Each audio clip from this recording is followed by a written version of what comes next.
skip me. I don't need an introduction. Clearly. Alright. Yeah, you know what? You know what? You know what? Okay. Oh, that's better. Okay. We'll deal with him later. All right. Next, problematic pan. Thank you for coming through, for being back after you were here previously. Yeah, I mean, after what you did to Wiggles there, I'm not going to step out of line. Don't worry. I'm afraid of being next. For those in chat, before I get banned, please come follow me at twitch.tv/problematicpan. I am a libertarian, and all my takes are good. And yeah, you should come stop by. You're morally obligated to if you're watching Prime stream right now. Okay. Thank you. Thank you. Next, we have VIP Counterpoints. Counterpoints. Yeah. Thanks for being here. Oh, my sincere pleasure. Wouldn't miss it for the world. So, my name is Connor. I run a YouTube channel named Counterpoints. I identify as centrist and have some pretty right-wing sympathies. And I love to fight about politics. I'm also a science fiction, political, and philosophy nerd. And I have an awesome community who bought me a new computer that's allowing me to play Capture the Flag while I yell at people about politics. So I am a very, very, very happy and grateful man. So thank you for having me, buddy. Sincerely appreciate it. All right. Next. Yeah, this is definitely a solid panel. He's here. Mr. Fanatic with us once again. Mr. Fanatic, happy to have you around, dude. As always, I'm happy when you said yes to that invite. It's like, I didn't think I would get you. It's like, I mean, this man's out there, like, taking the music world by storm. Doesn't have time for me, right? Actually, I'm super glad to be here. You know, I did actually have a lot to do today, but I made this a priority. My name is Fanatic. I'm a musician by trade, but I also do politics, and I used to be a pro gamer. I was one of the best in the world for quite some time. Yep, I think most of the time on Twitch now, I pretty much just stream like these kinds of things, but I'll be releasing music soon, and I've actually been debating some really high-profile people, some of whom have been banned from Twitch, so I can't stream those things, but I do have my editor working on them as we speak, and those videos will be on my YouTube channel, so I'm really excited. Okay, multiple things. Okay. So, one, I looked at that one lady that we were talking about doing all black everything. I'm not sure. Oh, I love her. I'm not sure if I can do it though. I'm not sure I can do it. Guys, don't know what we're talking about. It's a very problematic woman. That was been recommended. Is she Tree? No, not Tree. I'm very aware of Tree. No, not Tree. Someone else. Oh man, amazing. I love it. We'll get to that later. But two, I'm a big fighting game fan, right? And I watch a lot of tournaments. The other day, I was on Team Spooky's channel, right? You remember Spooky? And Spooky was talking about you, said Fanatic, right? And they were talking that you had like this big money match was against Justin Wong. But I'm not sure if it was Justin actor. Wong. No, it's different. Which match? I've done like a lot. I had it was like a massive money match for someone. I think it was a Marvel 2 match, I guess. Oh, then that one would have been a tournament for $50,000, yeah. $50,000. Yeah. And what happened? I won. All the biggest ones I won. Yeah, I was. Yeah. It was all paid. That was actually the world record. It's not was. It still is. There's never been a record done to that size for fighting games. Still. As far as individual money matches go, I will fight you right now. 51,000. 50,001. You give me a week to prepare, and I will do it. Oh man, yo. I remember because like they were talking about, is it the Fanatic, right? Yeah. It's like, yeah, I know that guy. Yeah. Okay. It was huge, man. You know what's crazy about it is I started getting old, so I retired. But I've like actually been considering like my Dreamcast is literally in this little red bag right behind me, and it's the whole purpose of me getting that was because I'm thinking about running some more crazy matches. But that's a whole, I don't know, it's a whole thing. But I've been considering it actually. Man, yo, all right, cool. That was amazing. Right, I got to hear more of your stories. I'm a big fan. I was watching fighting game tournaments. That was my weekend. I was watching fighting game tournaments. But all right, well, thank you so much. Next, Nathan Galang. Are you as interesting as Fnatic? It's like I really set the bar pretty high for you there. Well, here in the chat, there's my YouTube channel. I spammed a bunch. I've been doing things. As somebody pointed out in the chat that it's been a while since I've been here. Yeah, you can see I'm dressed kind of nice.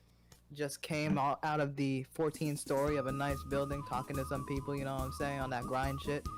I'm running for office. It's been very busy. Things are doing good. A lot of momentum. Hey, Turbo Jerko, thanks for that. No, not everybody really can what see I've it. been Only up the to people on my stream can see my chat. So major appreciation for that. Dope as hell. I appreciate the resubscribe, sir. The fucking rocks. And yeah, I've been posting a few YouTube videos. I actually haven't really stopped debating in the last few weeks or months. I've just been debating more on TikTok Live and bringing on like boomers. And it's been pretty fun debating there, and I'm glad to get the invitation to come here though, because I miss debating against people that are prepared, you know. Wow, it's high praise. Yes, I know. I'm not I'm good. prepared. Oh yeah, exactly. But Nathan, literally the only one who comes here like well dressed. I mean, look at the rest of these. I mean, look at these like dregs of humanity, right? Like, I agree. Like you're not any better, Prime. Yeah, what is? I don't. Like, There was glad no someone dress said it. code. No, I'm gonna be wait a real. minute. I would have been in a tank top. I only thrown a t-shirt because you clowned me that one time for not. Yeah, for this not is having dressed a up, like- I promise you. I went to Every a time. real nice place earlier. Like literally, I got home 10 minutes before 8 o'clock, and I was like, "Oh shit, the panel." But yeah, meeting with big people, huge people, 50 feet tall. Like, I'm Stop just kidding. fat shaming. do as I say, not as I do. All right. So Huge. Rise, right? Rise, look, he's got a black cap on. That's literally the best he's gonna do for you. So Yeah, listen, it's a clean hat, I think. It's pretty clean, I think. Yeah, we're good. No, I'm Revolt Rise. I'm a glorified chatter. I guess I don't have much story compared to Fnatic. I'm just a guy. I'm a 100-ton captain, and I've been running a race car team around the country and internationally for a while. I worked for Porsche Motorsports. That was pretty fun. Not really as exciting as Fnatic. So, other than that, I'm here to advocate for the working class and to move the Overton window to the left a little bit and maybe make some memes. So that's it. Okay. Next we have new Salsa back with us. We haven't had him in a while. All right. Been missing you, buddy. How are you? I am well, Prime. Thank you so much for asking. So yeah, I am new Salsa. I don't really stream that much, and every time I come on this panel, I always say I'm going to start. But I used to play Halo at a very high and competitive level. I had I was a coach at the time though, right? It was a couple pro matches, and I picked up the controller again, and I'm playing that, and I'm playing Halo Infinite. I'm doing well, and because I'm a Hey, minority, Nerdidity, there's thanks for more joining us obligation and tonight. Problematic pan to Hope you're follow having a good me night. on my Hope you guys are all having a good night. So please follow me. It's instead. true. It is right. We just looking out for it, right? And yeah, I'm excited to have discussion. I missed everybody here. I've been busy, and it's going to be fun. It's going to be fun. There's a scale here, right? And if anyone was like disabled and also LGBT and also albino, maybe, I don't know, they would be at the top of this. Pan at the bottom. Remember that. So You laugh, but I'm telling you, someone like that will be on your panel one of these days. Actually, There are a lot of victims on your panel, I'll tell you that much. Eventually, on the open panel, you will find the greatest victim ever alive. Oh my god, we end up doing the victimizing here, honestly. So let's go. Especially if I'm here. It's true. That's actually How can you say that to me? I have one eye. Tiberius is here. Tiberius has his cool lighting, right? He knows we like it. I mean, you're better if it's blue, but we can fix that. Okay, well there you go. On demand, right? There we go. This person who understands style. So Tiberius, thank you so much for being kind and joining us today. How are you? I'm great, man. I'm finally back. I bargained with my capitalist overlords to give me my Mondays off back, and we're here. It's great. It's gonna be fun. Nice to see it. What am intros? Yeah, my name is Tiberius Ray. I am the son of a 6th-generation farmer out of southern Indiana. I kick ass and I take names by being a penultimate nerd.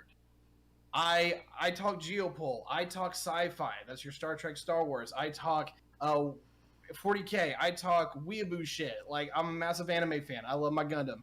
I do all the nerd shit. And so if any of that interests you or whatever I have to say panel, then yeah, come check me out. Tiberius D on YouTube. If you are a penultimate nerd, then who is the ultimate nerd? That's a good question. Don't know. We'll figure that out later. Cops aren't in the fucking running. Counterpoints, put your fingers down. I have painted more Warhammer 40,000 than the rest of you combined. I don't know about that, buddy. Oh yeah, I mean if it's all 0, then okay. All right, thank you so much. Last but certainly not least, we have Jason Society. Jason Society, thanks for being here. We always appreciate you, Jason. Glad to see you coming through. How are you today? I'm doing awesome. Again, like Prime said, I am Jason Society. You can find me on Twitch at Jason_Society. I stream about music. I like to do a lot of comedic react videos, play games, but by and large, a lot of it's politically based or politically motivated. I do tend to lean to the left. Some people have called me social democrat. Some people have called me a democratic socialist. Some people have called me a fucking communist. So, you know, take your pick. Yeah, it was a problematic guy up at the top there. But I love streaming. I love doing this stuff and hopping on these panels with you guys. And Prime, you're 100% awesome. Always love being here. So thank you very much for having me. Okay. All right. I got to do this. I know. I'm sorry. I apologize. You do have. It's got to happen. You do have to do this. I'm waiting for the apology. I love this joy. You think that was it? You think that was it? Okay. All right. Okay. We're happy to have everyone here. All right. All of them. including Problematic Pan. No, he's a very handsome gentleman. We're glad to have him here. All right. So what'll happen is I'll read the topic, then I'll get off the screen because you have enough people. We don't need me, so you guys can just like argue with each other. Okay. So let's go to topic 1: Bill Gates and his foundation inserted themselves in the international COVID response. But should billionaires ever be considered experts for anything? Should their opinion matter any more than the average person's? Should we ask their opinions on the tax code, transportation policy? Should we even specifically care about their opinions on their own fields, rather than anyone else who has worked in them? So yeah, a lot of this is aimed at Bill Gates, but it's not the only one, right? So you see all the time, you see billionaires being interviewed, right? They're on TV, on the news stations, they're at conferences, right? What do you think about this thing? And people hang on their words, as if these people have any idea what the fuck they're talking about, have any fucking clue what the fuck they're talking about, right? So I'm wondering, should their opinions matter, literally at all? More than any other average person. So we're going around and get your opinions. I'm going to take myself off the screen. And you guys can hammer it out, but you will hear my commands. You will obey my commands. We'll go from there. I feel like you could can't breathe see again. no evil. I can't hear no evil. All right, we'll start with Problematic Pan. Introduction. Yeah, as the biggest capitalist here, I think not only should we defer to billionaires, we should subject ourselves to their every will. But to be serious, I do think that their authority comes not from the fact that they have billions of dollars, but the they have access to some of the best minds available. If I want to contact some, lead physicist like Sean Carroll, there's no chance for me. If Bill Gates wants to, he can just ring him up on the phone and he's there. So the reason that I think billionaires are interesting and we might want to consider what they have to say isn't solely from the fact that they made a lot of money. It's from the fact that they have access to all of the biggest intellectual minds, in the country, basically at the tip of their fingers.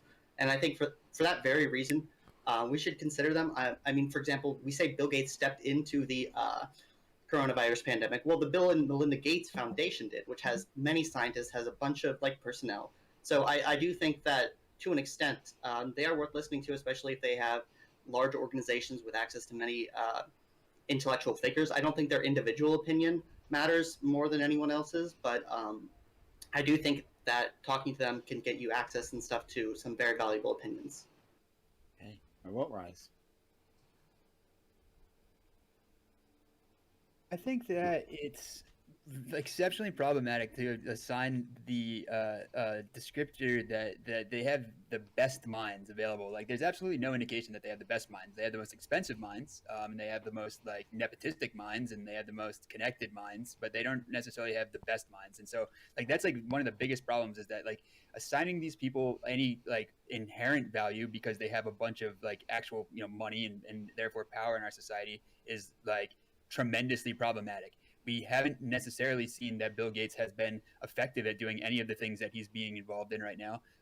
It's totally arguable whether his long-term influence or role in worldwide pandemic, or fighting malaria, has been. I think you have a really on the interesting fence. There's take, not really Corpy. conclusive Thanks for evidence sharing himself. that with us. Same with his involvement in the project to fight AIDS, and we know that there's been some definite negative side effects of his involvement in the COVID 19 vaccine debate. And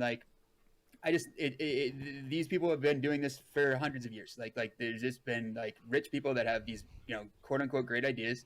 We're forced to listen to them because they have the most influence, and we have lost our democracy in a lot of ways. And I think that it's hugely problematic that we're allowing it to continue. Counter. Oh, I'm good with it. You should still treat their opinion like everybody's got, what is it? Assholes are like opinions. Everybody's got one, and they all stink. I think you should still evaluate it and not just take it oh, this guy's made a shitload of money. That means that everything he said is golden. As a matter of fact, I think some of the simps for God damn it, who is it? The guy who looks like the bad guy from Fifth Element. Fucking Tesla motherfucker. The African American richest man in the world. No, yeah, the black guy.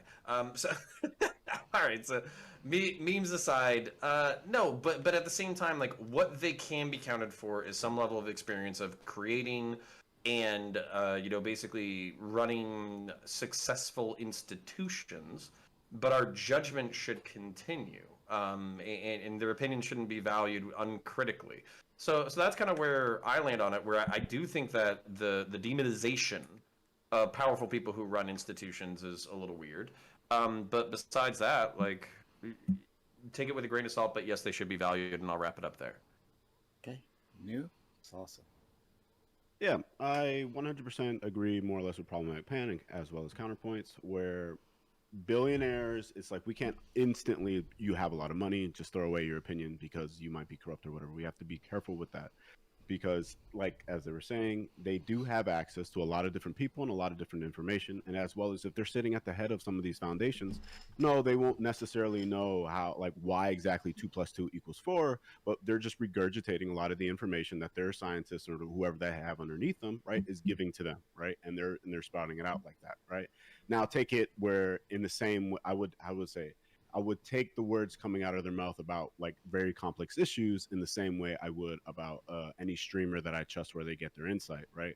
Where it is information being relayed from an actual source, right? Going through them, I'm going to know it's going through them. So it could be wrong. It may not be perfect. And then it's coming out, right? It's not like these actual opinions. Now, if Elon Musk starts creating individual opinions about the way batteries should be, or something crazy like climate change that he's not in, right? Obviously you toss that out. You toss that out with everybody. I would toss it out if a doctor said it or anybody else who wasn't their field, right? But if a billionaire who happens to be in this field is making an opinion on a field that they've been in, listen to them a little bit, right? It's not crazy for them to know what they think about, right? Outside of that, they have no opinions outside. Like, who cares, right? Tax policy, I don't. I that's one thing I don't. Who cares? Fanatic. I think I kind of agree with some of the things that have been said. Overall, like, yeah, I don't think that it makes sense to put a whole bunch of stock in like what they are just because they're billionaires. But I would say the fact that they're billionaires is somewhat indicative of their ability to like obviously thrive and have some sort of connectedness. And while I wouldn't necessarily value their words, I think that there is a reason why we like seek to billionaires, because capitalism, which is an amazing system, is so interesting into this society, and it seems like they're the best at it, right? Like quantifiably. So then it makes sense that, like, I guess in times of uncertainty, when capitalism runs the country, that the billionaires would be the ones that would probably have the insight on what else we need to be doing. Bill Gates, I mean, like, the idea that he hasn't done a lot like around the world is just like absurd, right? Like, as far as like just vaccinations are concerned, as far as like his quality of life improvements and things that he's done in Africa, and just around the world. I don't know, like to downplay like his like who he is absolutely absurd. Now Elon Musk, I don't know. Well, I guess we'll have to wait and see. And same with Jeff Bezos. Like, I mean, he's probably doing a lot of good in World Two. We just don't see it because of numbers. I know he's doing a lot of terrible in the country just with the way he runs his company. But it's a whole other conversation. You, Nathan. Yeah, I mean, on the specific topic about Bill Gates being involved in COVID, he absolutely did insert himself. It's not just that his foundation has been involved in like giving out vaccines or being polite or anything like that. He and his foundation has opposed lifting protections for the patent of the vaccine, in opposition to what I believe the World Trade Organization, the WTO made an agreement that allowed it's called TRIPS, trade-related aspects of intellectual property rights. It was a waiver that would allow member nations to stop enforcing a set of COVID-related patents during the pandemic so that low and middle-income countries can produce and import generic versions of the vaccine. Gates opposed that. And then now you see a ton of people, ton of different groups are very upset with him. I had the quotes pulled up, but my window is so small that it's kind of hard to find it all, but take my word for it there. We can see the real-world effects of it.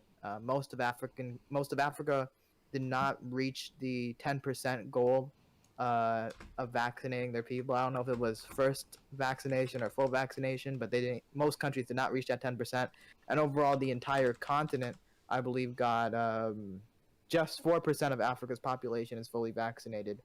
So I think COVID is an excellent example of what happens when we give too much credit to billionaires. Now, Bill Gates is probably an expert on fucking computers, not fucking COVID. I'll take his advice when it comes to building the new technology, but maybe not with a global health pandemic. And when it comes to things like the tax code, obviously billionaires probably have a bit of a bias there of what they might want the tax code to be, and the majority of people have a very different opinion. I would give more credit to the majority of people because, frankly, I agree with them more. When it comes to things like transportation, rich people don't even need public transport, so maybe they wouldn't really prioritize it if they had their way of building our cities. So maybe don't listen to them on that issue either. The people we should be listening to should be qualified people, experts in the field. That's my opinion on that. Iberius.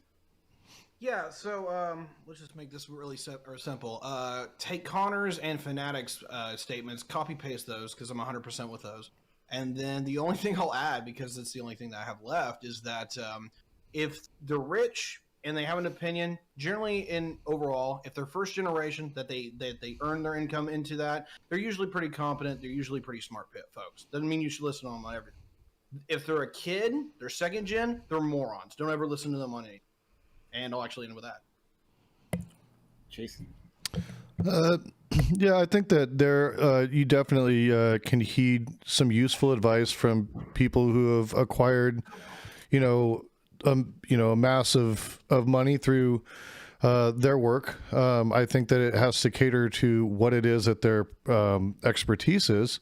And I'd say that oftentimes what you find, like with Bill Gates, he's probably less hands-on with technology now than he was previously. So, even in looking at somebody like Gates, for example, like I'd say, well, there's got to be people who who are newer to the field, who are working on more advanced technologies, who have their hands in it a little bit more. So maybe I would tend to lean towards those folks as opposed to Gates.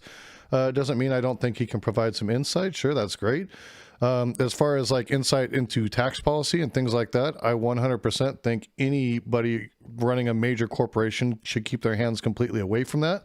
I don't think we should heed their warnings or their advice or anything on that. I personally don't think that anything that, essentially you could look at with like a politician and say that could be a conflict of interest. I'm going to treat a billionaire the same way. If I feel like there's a vested interest for them to gain something out of it, monetarily especially, I'm probably not going to be too keen on listening to them, and I'm going to want to hear some other voices in there. Doesn't mean that they can't say something, get something out there, but I don't think that they should be valued necessarily over other experts in the field, just as educated, or if not more so than they are, or that because they have this money, they somehow get a pass to, be above reproach as far as their views go. So I think there is a place where you can listen, you can understand, but you got to take the good with the bad. Some of it's going to be dog shit. Some of it's going to be really good. And you have to be discerning with that. So that's kind of where I'm at with it. Okay.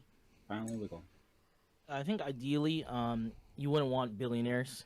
You would want a $1 trillionaire. You'd want the United States government. And but unfortunately, we're here where we are, and this is a failure. And then we have these groups of individuals that that are billionaires, and they're never gonna spend all their money. They're just sitting on this money. Like where have we come from? Where we have these individuals that are sitting on this money that they're not utilizing. And then we have to hope that they invest it correctly. We have to hope that they do the right thing with their money. And then we can look towards like Elon Musk or Jeff Bezos. We look through like a group of like 5 or 6 and we say, look, they're doing something with their money. And then we ignore the people that maybe Tiberius mentioned, like their children, etc. It's kind of irritating there. But then to say that these individuals don't have some form of value, I think a little differently there. I say, like, if we took everybody on this panel and we gave you, like, a couple billion dollars, the one thing you'd be really good at is being efficient, because you'd have so much money that you'd be able to think about time management completely differently. You could do anything you wanted. Now the constraint is your time. That's what you're limited by. So these people are really efficient when it comes to specifically managing their time. I think they get overpaid for that, but management and stuff like that. But then again, like, to discount that is kind of weird. I think we have a lot that we could learn from these individuals, but I wouldn't overstate it. And then beyond that, to say that the average person is just as knowledgeable as like a billionaire, that's laughable.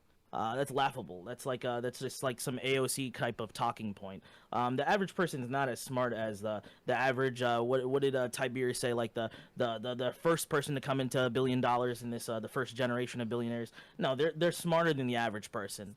But it's about by how much.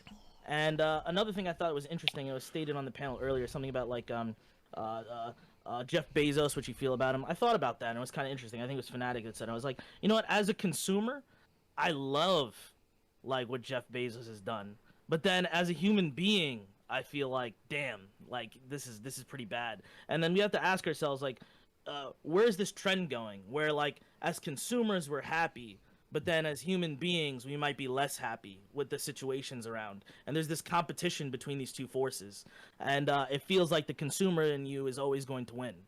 That's it.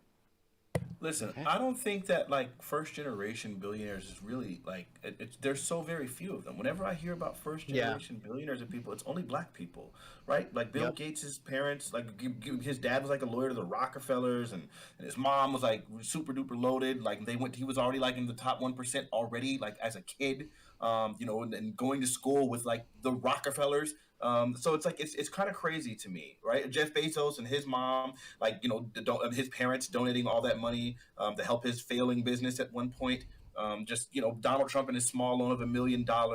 I mean, and then obviously you got Elon Musk and his dad's diamond mines in Africa, right? Like these people aren't first generation people. They were just extremely connected, really loaded people with enough narcissism to like propel them to the absolute top of being like CEOs. Like they're probably psychopaths. I think when you can like have the Flint, Michigan water situation happening, and Bill Gates being the great humanitarian he is, doesn't do anything about that, right? Like, and it's just like that guy created that freaking machine, and it was like some sort of dehumidifier, and it was like extracting water from the air at no cost. And it's like anyone can have this, and then like some cretins went and broke that machine. Bill Gates didn't step up to fix that. It would have cost him like literally less than like 0.00001% of his like freaking money. And the guy's like, yeah, I could do it again. I just need like 200,000. I made this. I did this myself, like with my own money. And it's like, yeah, when Akon is doing more for Africa as far as like providing electricity, like and than Bill Gates,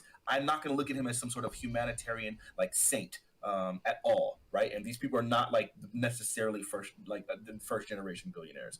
And even if they are first generation billionaires, which I don't even know that they are, they're not first generation wealth for sure.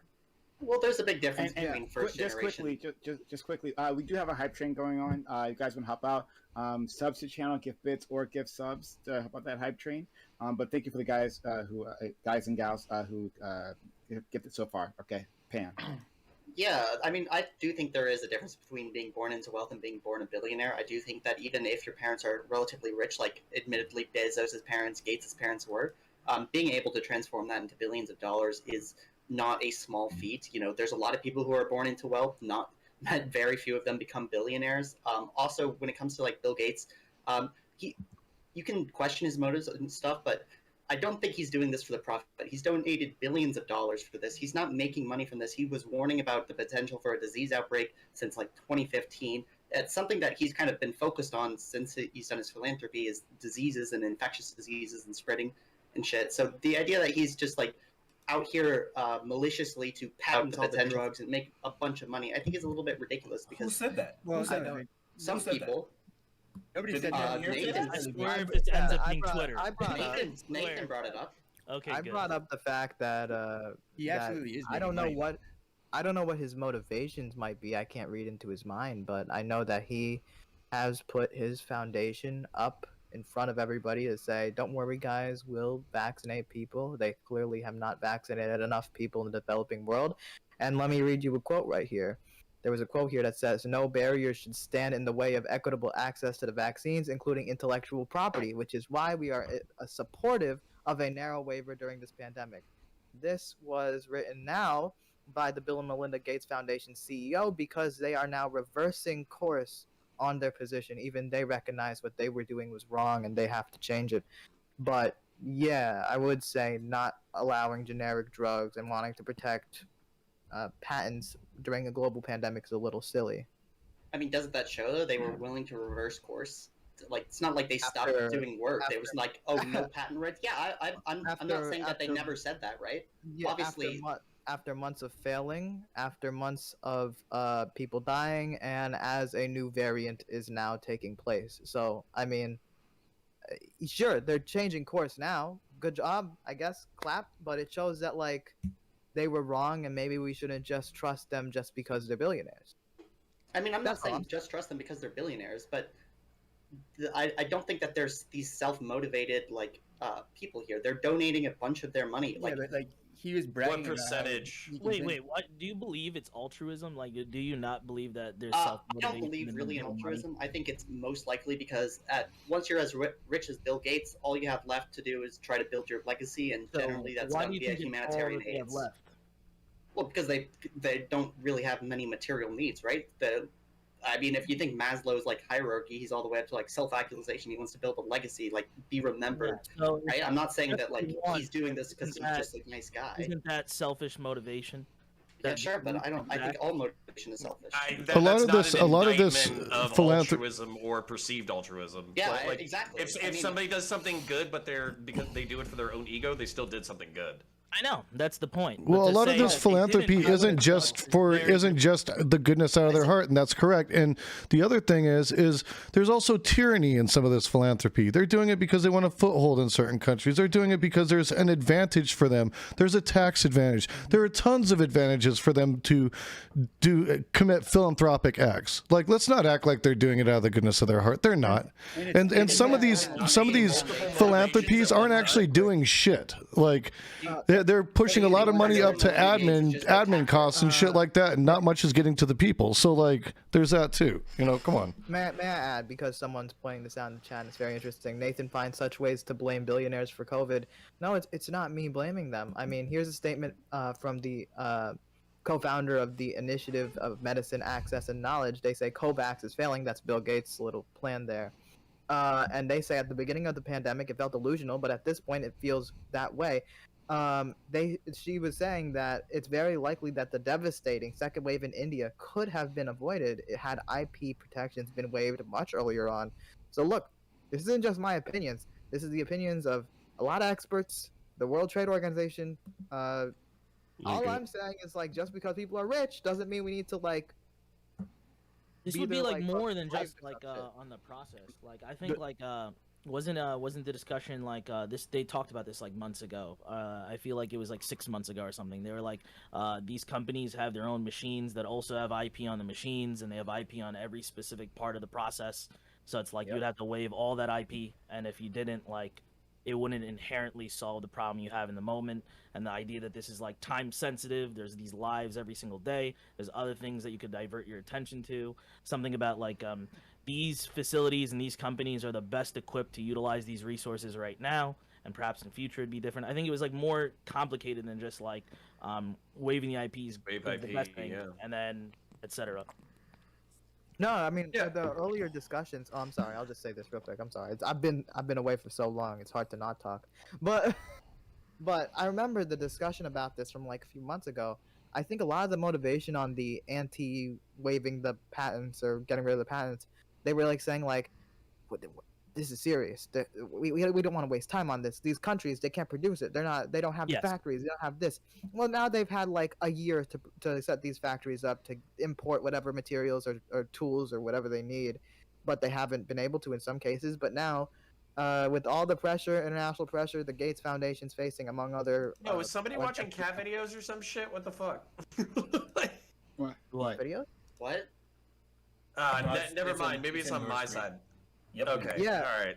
Yeah, we had the time sensitivity arguments like out of the window now because it's been months and these developing countries are still being screwed. Well, didn't they retract the patents or whatever that's needed now? Isn't that what you're saying? Yeah, but the point being that it was time sensitive, so it would have fucked over people. That's what he's saying. So there's people who are dead now. If everybody was altruistic, that it would, but it went. I think it went to like Wiggly's argument, where like some of these countries did not have the facilities to do it, right? And I guess maybe they weren't building up. Right?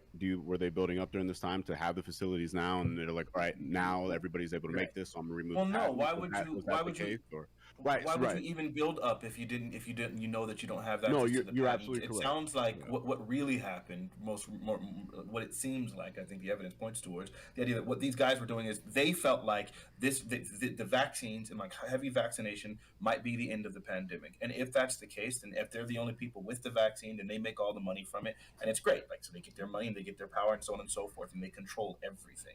But obviously, we've now recognized that like the vaccine isn't lasting as long as we thought it would, and so now there's going to be these needs for boosters and updates and things like that. And so now it's like, okay, guess we didn't solve the problem, and now we got a bigger problem on our hands. So it's probably in our best interest to go ahead and do things differently. That's what it sounds like. To quickly answer New Salsa's point, there was capacity all over the world from different other nations to produce the vaccines. It just didn't have access to the IPs. But they had the ability to do that. So then that kind of begs the question, right? Like, so a lot of the stuff was done by the government saying that, like, hey, we'll pay billions of dollars for people once they manufacture it. That started kind of the arms race. The companies manufactured the vaccines as quickly as possible, and then as a result, so I guess the question is like, was that enough money to incentivize people to go? If the IP got waived, like, were we giving them enough of billions of dollars in order to incentivize the R&D over the 2 to 3 years? And then on top of that, like, so this is the real thing. The only thing that I've really objected to so far is it seems like we were trying to imply that, like, self-interest, like irrational or rational self-interest, is the only motivating factor, and there can't be altruism. Well, maybe I'm just like a little bit black-pilled on the nature of humanity, but I think that when you're being altruistic, there's probably a certain level of self-service to that. So Yeah, I you can't agree. just say, oh, it's just self-service, therefore fuck these people. It's probably always been a combination of self-service and basically altruism. The Yeah, problem, self-service isn't bad. The idea that you want to have a legacy and the way you're going to do that is by helping others. I mean, like, okay, good, right? well, I self-service want you to is help bad. others with your Self-service money. is bad in these cases because like this would be something that the government is taking care of. It should be democratic for one thing, and like the biggest, like the most egregious example that Bill Gates being a bastard in this deal was that like Oxford University had promised to donate or make all of their research open source. They made a commitment to do that, and then he donated $750 million to their organization, to their R&D, and their pharmacological college or whatever, and then used that to leverage them to decide to keep it the IP private. And like I don't forget which company they gave it to, Moderna maybe, or one of them, but like regardless, like they had intended to make it open source, and he paid $750 million to convince them not to. And like there's got to be a reason for that. He's not just going to throw $750 million away. Well, just to be fair, like I mean, his stated reason, and you guys can take that for what it's worth. He said that the reason was because there was already a lot of vaccine hesitancy, and that there were a lot of people who were just kind of anti-vax, and that there was a fear that there was something that specifically when it came to these brand new vaccines, that it required such specificity that if some of these other people, the facilities that didn't have all of the specificity required were to produce vaccines, and there was any fallout whatsoever for it, then that would probably create some really some strong. Oh, I could see that 100%. Yeah. And you're right. So we can all agree that that's a realistic thing. Now, I don't know how much stock we're going to put in that, like if that's like truly what his reasoning was or whatever, but like that was what he stated. And I think there is some reasonableness to that. Yeah, could you imagine that, if right? somebody manufactured it? Yeah, could you imagine if somebody fucked up? Like we already have pericarditis and like myocarditis or whatever killing people as is with the quote unquote good vaccines. And the vaccine is way better than fucking COVID, so I'm not trying to spread COVID vaccine hesitancy. But we're already seeing that. So you could imagine somebody else fucking it up even harder and then killing even more people, and then that drives people to not getting the vaccine. So I'm open to either thing, that like Bill Gates is a adrenochrome sipping evil maniacal James Bond billionaire. And I'm also open to he took a utilitarian calculus of saying like, hey, if we keep this in-house, less people will manufacture it, but there's also less of a chance of people fucking it up, and then that making worse problems. I'm open to both realities. I think that this would be indicative of, like, it seems kind of like Americentric, right? Because it's like America has like the country with all these people who are like, I'm not going to take the vaccine, I'm an anti-vaxxer, and Bill Gates is an American, and then he's paying to have this information not open source, as like Revolt was saying. Like that seems pretty Americentric. So like the whole world is condemned to this because of America. And it's like to take that from an American viewpoint and say like, well, yeah, it does help, Americans, and it makes like American anti-vaxxers like feel a little safer, America a little safer, is kind of like discounting the rest of the world during a pandemic. I want to piggyback research on their own in America, because we've seen like in Australia where there's like crazy stuff happening over there because of some of their anti-vaxxers, and there is a growing movement of even anti-vaxxers, though it's not really as prevalent as in the United States, in the United Kingdom, and other European countries as well. So this isn't like something that's just only here, right? And I think even still, even if that was his goal, even if it was American-centric, I mean, we are one of the larger countries in the world, right? We have a population of 330 million people. We are one of the largest economies in the world. Like a lot of what we say does still influence the rest of the country. I would say, the rest of the world. I think we are pretty much a laughing stock because of the Republican Party and the way that they address COVID stuff. But that's a whole nother conversation. So yeah, I understand the reasoning behind it. Let's go to Tiberius. said... let's let Tiberius in. I already lost my train of thought. Really? Come on, dude. Yeah. So who said these other countries can't do research on their own? That, like, I don't think there's any prohibitions. They just want to piggyback off of the R&D that American companies already did. They can't, But but the reason- American companies Well, like that's exactly subsidies the for thing, all their American- research and development. That's the thing. It's like the companies actually probably got. It looks like probably more than what they spent on research and development was subsidized to them. So like you've got like the case of Pfizer, they spent like $2.8 billion. They received over $3 billion in subsidies. They're going to make $26 billion in revenue from the vaccine. Like that's why, you know what I mean? Like, and they've been able to crowd other countries and other companies out of the market. It's Yeah, not and just I that would say either. that's enough, Like, right? I know you guys know this. I've stated this a billion times that United States is specifically responsible for the vast majority of biotechnical advances. More Absolutely. biotechnical advances come from this country than literally every other country in the world combined. So, like, think about that. When the idea that like these other companies are going to be able to do this, it's just absolutely absurd. It's the United States, Big Daddy USA. Yeah, Yeah, also, that- Actually, all of the vaccine development happened Moment with of all the silence countries for working together. This wasn't just the U.S. Yeah, There were like, several I did countries that study worked from Germany. together to develop these vaccines. So that's a farce. I'm sorry. It's, Wait, it's, no, first no, of all, it's no, not no, a no, farce, no, but no. second of all, more importantly, I just looked it up, and the idea that vaccine hesitancy is uniquely something that's American is Not correct uniquely American, Well, no, but but it's let largely me American. finish. That's actually not true. So in a lot of third world countries, vaccine hesitancy is even higher. If we take a look at a lot of African countries, I just looked up some information on these African countries. They've been turning away vaccines because there's been insufficient demand for the vaccines, that they're worried that vaccines and stuff are going to spoil. So it's true among like developed nations that we have the highest vaccine hesitancy. Wait. You But among- kind of ran through something really quick there, like that. What? There's a fear that they would spoil, but like the vaccines have to be kept at an extremely cold temperature, and in No, those but- specific climates, it couldn't maybe not last. Maybe they Wiggle, you maybe there missed is a something. problem. You, Yeah. You missed The it. problem is where they're he gonna said spoil- that it was demand. You missed the demand Yeah. portion of that. Yeah, so the demand might be lower in a sense because, like, let's say the people think, hey, they're giving us vaccines that are not working because of the temperature. And so that'd be different reasoning than the United States, where it's like you can get Well, a they got perfectly AC cool- in Africa. I'm just letting you know. They got AC and Yeah, refrigeration. but it's also and harder freezers and all that it's stuff. also harder in some of these countries in order to maintain the vaccines at a certain temperature because they have to be extremely cold.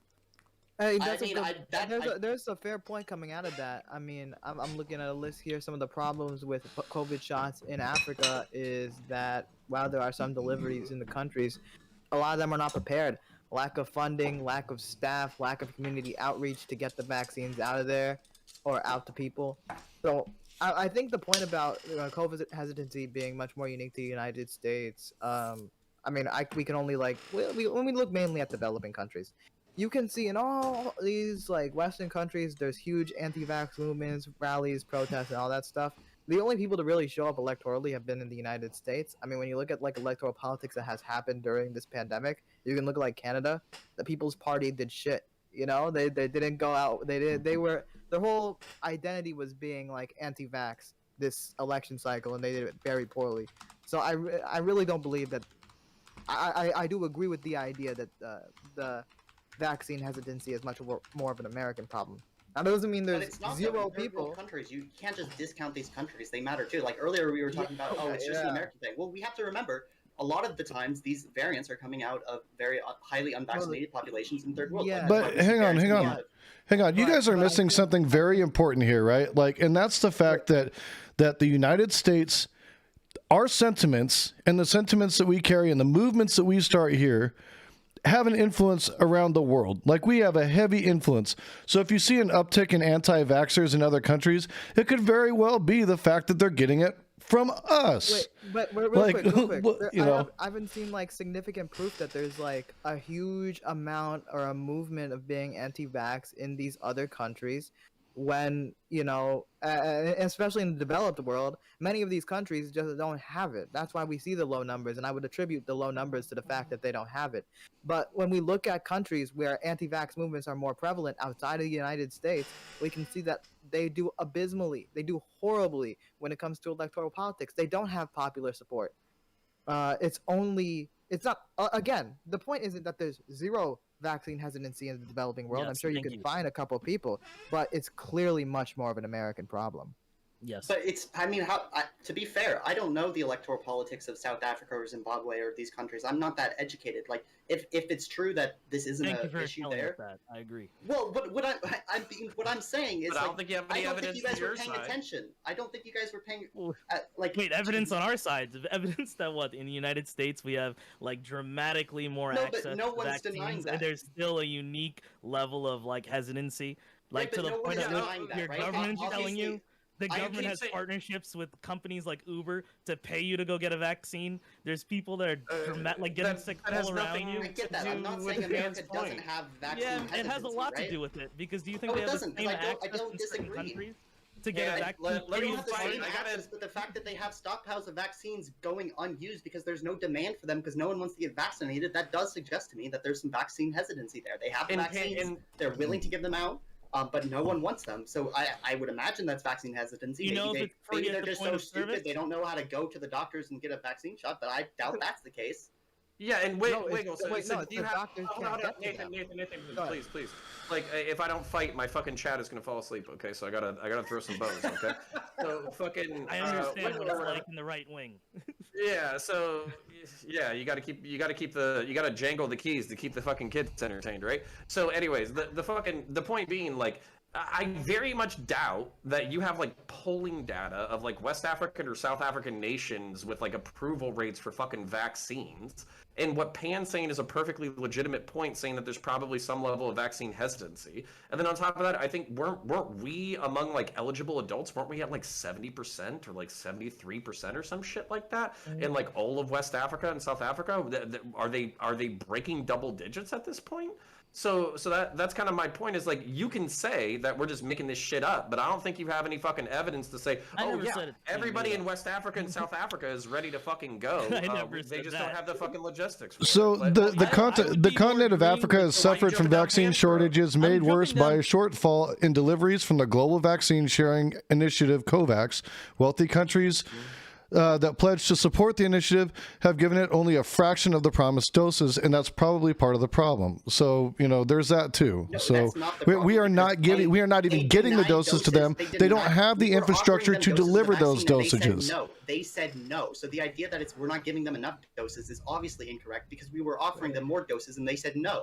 So that's not. That's definitely yeah. Wouldn't utilization be indicative of something? The claim that all these countries, especially in Africa, are just refusing the vaccine. They're just refusing. I'm not saying they're all No, that's refusing not it. I'm the saying claim. that Please don't they have strawman. He said Yeah, can we be he said nuanced that's for a not- second? I'm not straw manning, but it just he didn't say that. Okay, if you're not strawman, he didn't say that. So then, like, address what he Yeah, actually said. well, the reason I say that, the reason why I asked that is because it seems like, in response to arguments saying that most of these countries probably have low numbers simply because they don't have quite as much access, is then being responded with, well, they're denying it.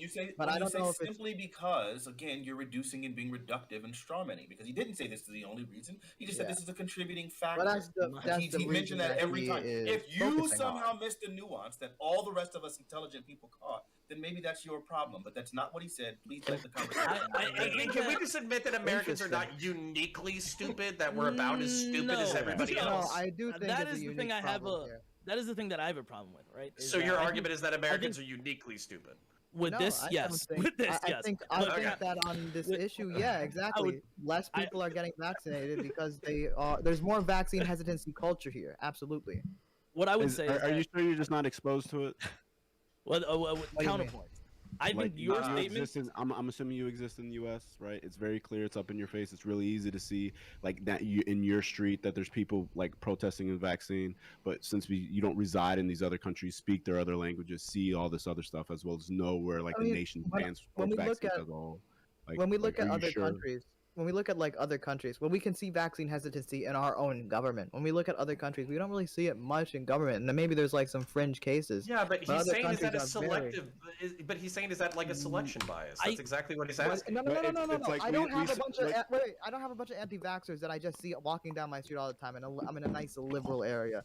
But my point being, Oh, I see them. I got anti-vaxxers and anti-maskers all over the place. They're fucking psychos. Outside the United States, when we can look at elections, in developed countries, we can see that the anti-vax party. Do we do that? Do we look at elections outside the United States? Wait. Yeah. Name me a country. Name me a country. Name me a country that their entire parliament and Congress system or whatever, they're all in lockstep and boot with the vaccine system. Like that's I'm sure there's with probably vaccine. you can probably find me like some and example on is- this, but we and can this is see PPC like the in Russian Canada? government, which is Yeah. a right-wing country. We can see in a bunch of these other countries that they are more than willing to fund vaccine research, to have vaccines imported. My point being is that it just seems like a cultural thing that here we have a very unique situation where there's vaccine hesitancy, but when we see elections take place in these countries during the pandemic, you can see that the vaccine hesitant parties do unbelievably bad. But wasn't someone's point earlier that Pfizer's profits were like state funded, right? Or like all their research was state funded? I don't see. Yeah, like, so the United States is $3 billion? based because we funded the vaccine. Right. So I'm we're confused. awesome. I'm confused. Yeah, using so Russia as the why example are as in, people like, taking the profits vaccine for it? hesitancy with the U.S.? No. Like, Because I get we're that. free I get and we're that, but free that's to not be what the argument is. idiots. Hold on, I'm trying to understand what's going on. Nathan's argument now. There's other things that I said. Hey, that are Wolfside. controversial. I understand. I'm talking Thanks to for Nathan hosting. about Thanks for that. joining us. So you said Love Russia, Wolfside right, TTV. funding their people. You Sounds like the freaking US rock, did the exact dude. same thing, Glad you're despite here the with us vaccine tonight. hesitancy, right? Now, I thought at least we're talking about From straight out of vaccine India, no hesitancy less. of the actual population, not necessarily the politicians and whatever that obviously have Yeah, ulterior motives. that's a that they fair have to point. fund, right? That's absolutely a fair point. And when we look at the populations, I don't see any movement that shows up as much as our movement here in the U.S. for vaccine. So what hesitancy. data I are you don't think using that to corroborate that statement? Are you I like am are you up using- on Malian sure, politics? sure. Like do you I'm watch using- Malian we can look state at- news? We can look at the recent Canadian election, and we can see that the People's Party did worse than they've ever done, as far as I know.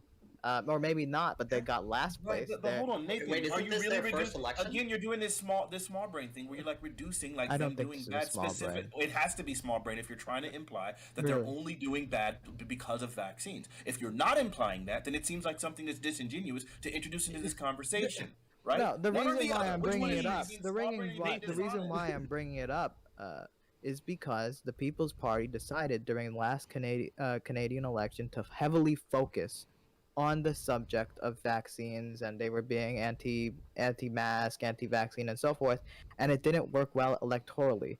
Now Okay, we're that's having a Canada. broader. We were talking about Africa. I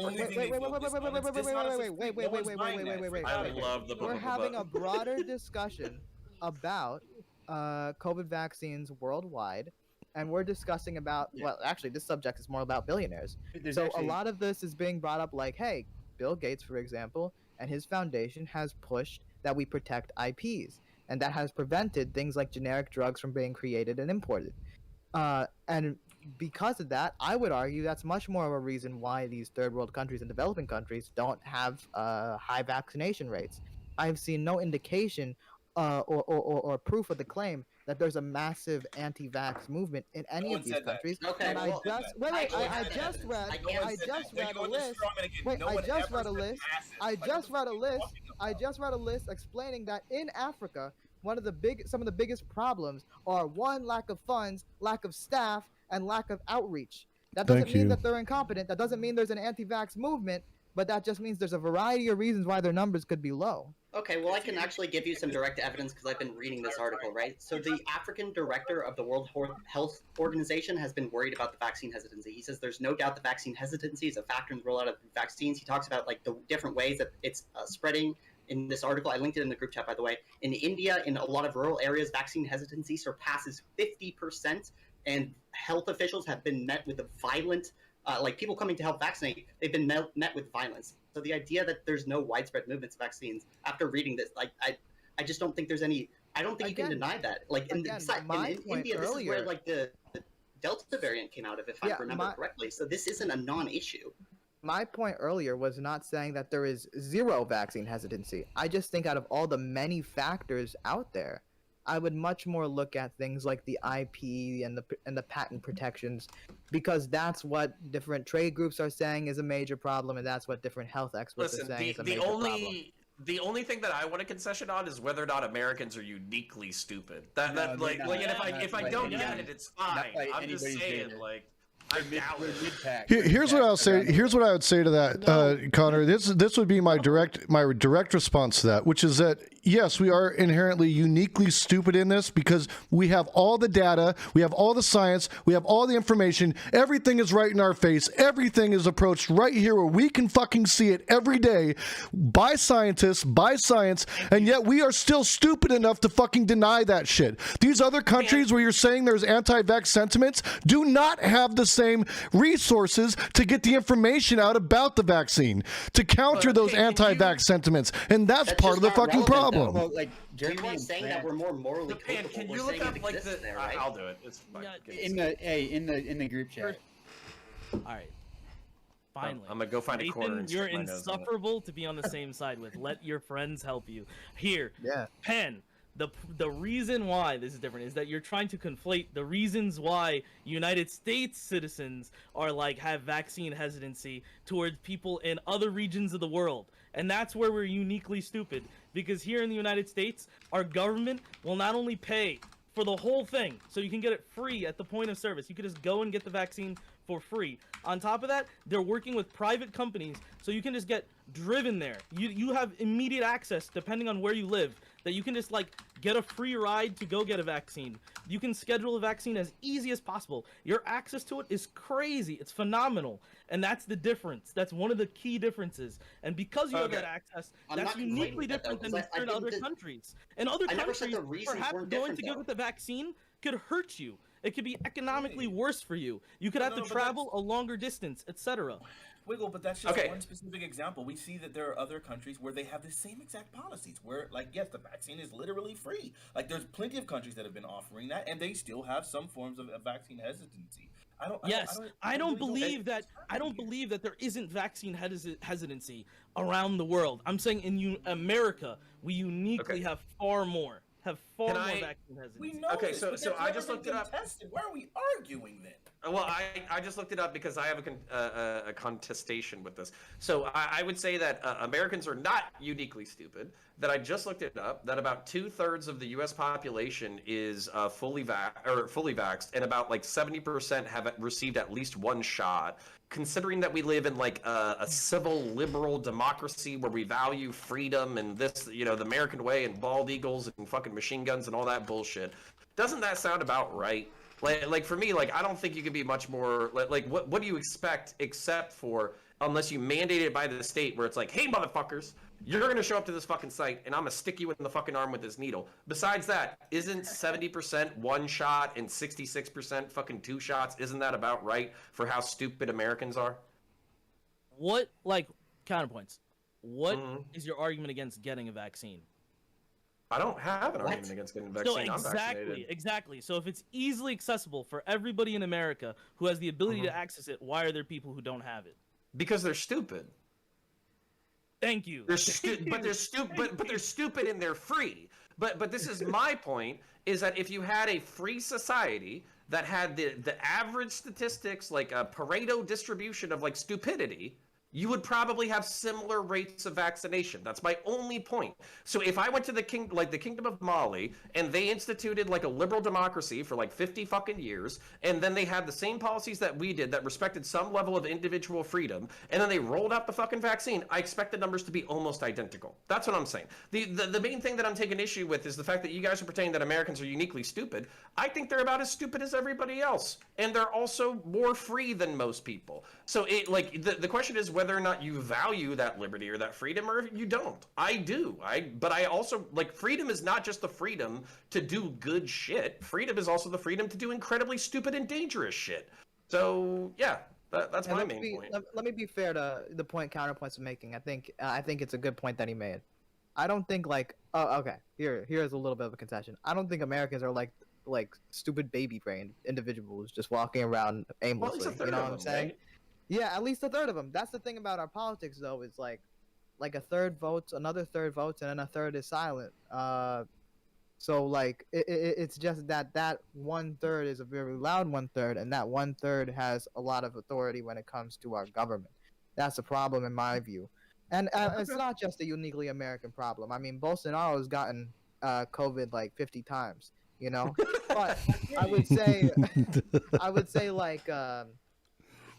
compared to like other developed countries, at least, we do. You're probably saying we have the material wealth to not be as stupid, and we don't seem to be capitalizing on it, and that frustrates you. Yeah, I understand that you part. have also have like vaccine hesitancy in Australia was super high. Like as of Yeah, May, it's high in Germany, Right, high in May in France. 2021, it was up to like 30. What is this? 33% in May of 2021. Yeah, that's my whole argument. No. All of these places. Right now, what we're seeing is obviously vaccine hesitancy is declining because as it's happening in the United States, vaccine hesitancy in the United States was probably around there back then. Right, so like I don't know that we're uniquely stupid, but I don't even know why we're arguing specifically about hesitancy. I think we all know that anti-vaccine. I don't know that Nathan has successfully got us all into a stupid straw man that no one was arguing. We all, I think literally every person in the panel is willing to admit that vaccine hesitancy in the United States is higher than literally every other country in the world. We've all been like arguing. We all understand that. So if we all know that, then that means that what Problematic Pan was arguing this entire time was just that vaccine hesitancy is some of the contributing factor for the problems around the world regarding COVID vaccination. I don't know why we're like down this stupid rabbit hole trying to prove something that we all knew. Well, I think Connor, the reason I we're got having one thing. this discussion, Fanatic, is because the topic was brought up in a discussion about billionaires and their impact on the COVID pandemic. I'm referencing medical experts that say like stuff like the IP waiver could have prevented that horrible second wave in India. I don't think that the issue of like vaccine hesitancy in the developing world is really that relevant when we're talking about this, because if IP waivers alone were one of the major, if not the biggest factor, I think that it's important we stick around that. I just wanted to address the point earlier about vaccine hesitancy in the developed world. That's my point there. I mean, Connor, I've got Let's go. I don't disagree. Tiberius, go ahead. Yeah, Connor, I've got one thing for you. So I don't know if this is going to disprove it or not. The United States is about the numbers that you said. I've got a few other numbers, and I'm just going to throw countries at you. These are all at least claiming to be over 80% or at least over 75. Canada, the United Kingdom, France, Spain, Germany, Finland, Norway, Sweden. Yeah, literally like most of Western Europe as a whole is beating us So a by bunch at of least 10%. Eurocucks who don't value freedom. Got it. Well, look, I'm not disagreeing with you on that. I'm just going with the actual numbers here. Either it is by mandate that they're getting these numbers, which some of them definitely are. Germany does have a mandate, and I can vouch for that. Or it is that if they have the choice, they are choosing more. Yeah, no, I'm perfectly fine with this take, but then like this is the main thing that I get frustrated with this fucking conversation. It's like people want to have their cake and eat it too, where they're like, yeah, freedom is based. I love freedom of conscience. I love freedom of speech. I love this. I love that. But everybody's a fucking idiot, and they don't know how to do this, that, the other. And it would be so much better if we did this, the other. And like for me, it's like maybe I'm just being descriptive. Like maybe that's part of the problem. But for me, it's like these things come in tandem. They come together. Where if you have like a liberal democratic society that's largely free, that values like independent thinking and skepticism of power and all that kind of stuff, then what happens is sometimes people are skeptical of power in ways that are not appropriate. So while I'll defend the fucking right of people to be skeptical of power, I would basically say to any conservatives who haven't gotten fucking vaccinated in my fucking chat, you're a fucking tool bag. And the fucking, the what is it, the pericarditis and the myocarditis that is relevant to vaccines or whatever, guess what? That's a part of the fucking disease too. So chances are those people, if they caught the fucking disease, they would actually legit shit, like fucking, they probably would have gotten it worse. And those are the same people who are having fucking heart and lung problems. Those are the same people who would have had heart and fucking lung problems from the fucking, from the disease itself. So that doesn't prove anything. And I don't know, like you can't fucking have your cake and eat it too when it comes to this kind of shit. I'm just saying, educating males on the fact that they can get ED from fucking getting the COVID virus should probably be a thing in the forefront. We would probably get a lot more people getting the COVID vaccine if they realize that they could not fuck. Well, we're not choosing anymore. That's what they use. Oh, we are. Oh, we are. Our society is childish like that. Look at the biggest hits that you guys get on your YouTube VODs and tell me it isn't over stupid shit, people screaming at each other, childish bullshit. That's where people are at. That's where our society is at, unfortunately. We're brinking on idiocracy right now. At least a third of them. With like the drinks. Remember they were talking about 5 would shrink your dick, so then that made like Surge end up failing. That failed in high school. It wasn't like that was like a major thing that was working on adults in order to like realize their purchases. I think that's silly. I mean, it's an honest truth. It's a truth about the virus. Stupid college kids, right? that all they're thinking about is like running around. If you tell them, right? With the freedom argument, Maybe. it's like They're more educated than high schoolers. it pushes into But, the yeah, idea right. that But now we're dealing with adults who have to make adult decisions. I understand this, but I'm saying college people are still very much stupid. Like 20-year-olds, 22-year-olds are very much dumb. Sure, that's why Steven Crowder looks intelligent, but it doesn't change the fact that like Right. I don't. Right. So maybe this childish attitude, these childish things, might be able to encourage them to go. That's all. That's the only thing. We got to look for every opportunity we can to encourage people to do it. Hey, You know, go get a COVID shot or your dick won't grow. Like I think that's silly, right? But just, there's better ways to phrase it, but yeah, I rather try that avenue than not try anything if we can't get a certain demographic to go. Right? Yeah, but the biggest demographic that's not going is black people, and the reason why black people aren't going isn't because we're afraid of right. Sure. With our dick not growing. I promise. Yeah, of course. Yeah. Well, ED is your dick not getting hard, not growing. I mean, hopefully it grows when it gets hard, doesn't it? Yeah. Has anybody seen Black Dynamite? It plumps up, whatever. You remember when Richard Nixon was gonna fucking shrink all the black dudes' dicks? What? you guys were saying that only Nathan fair. derailed us.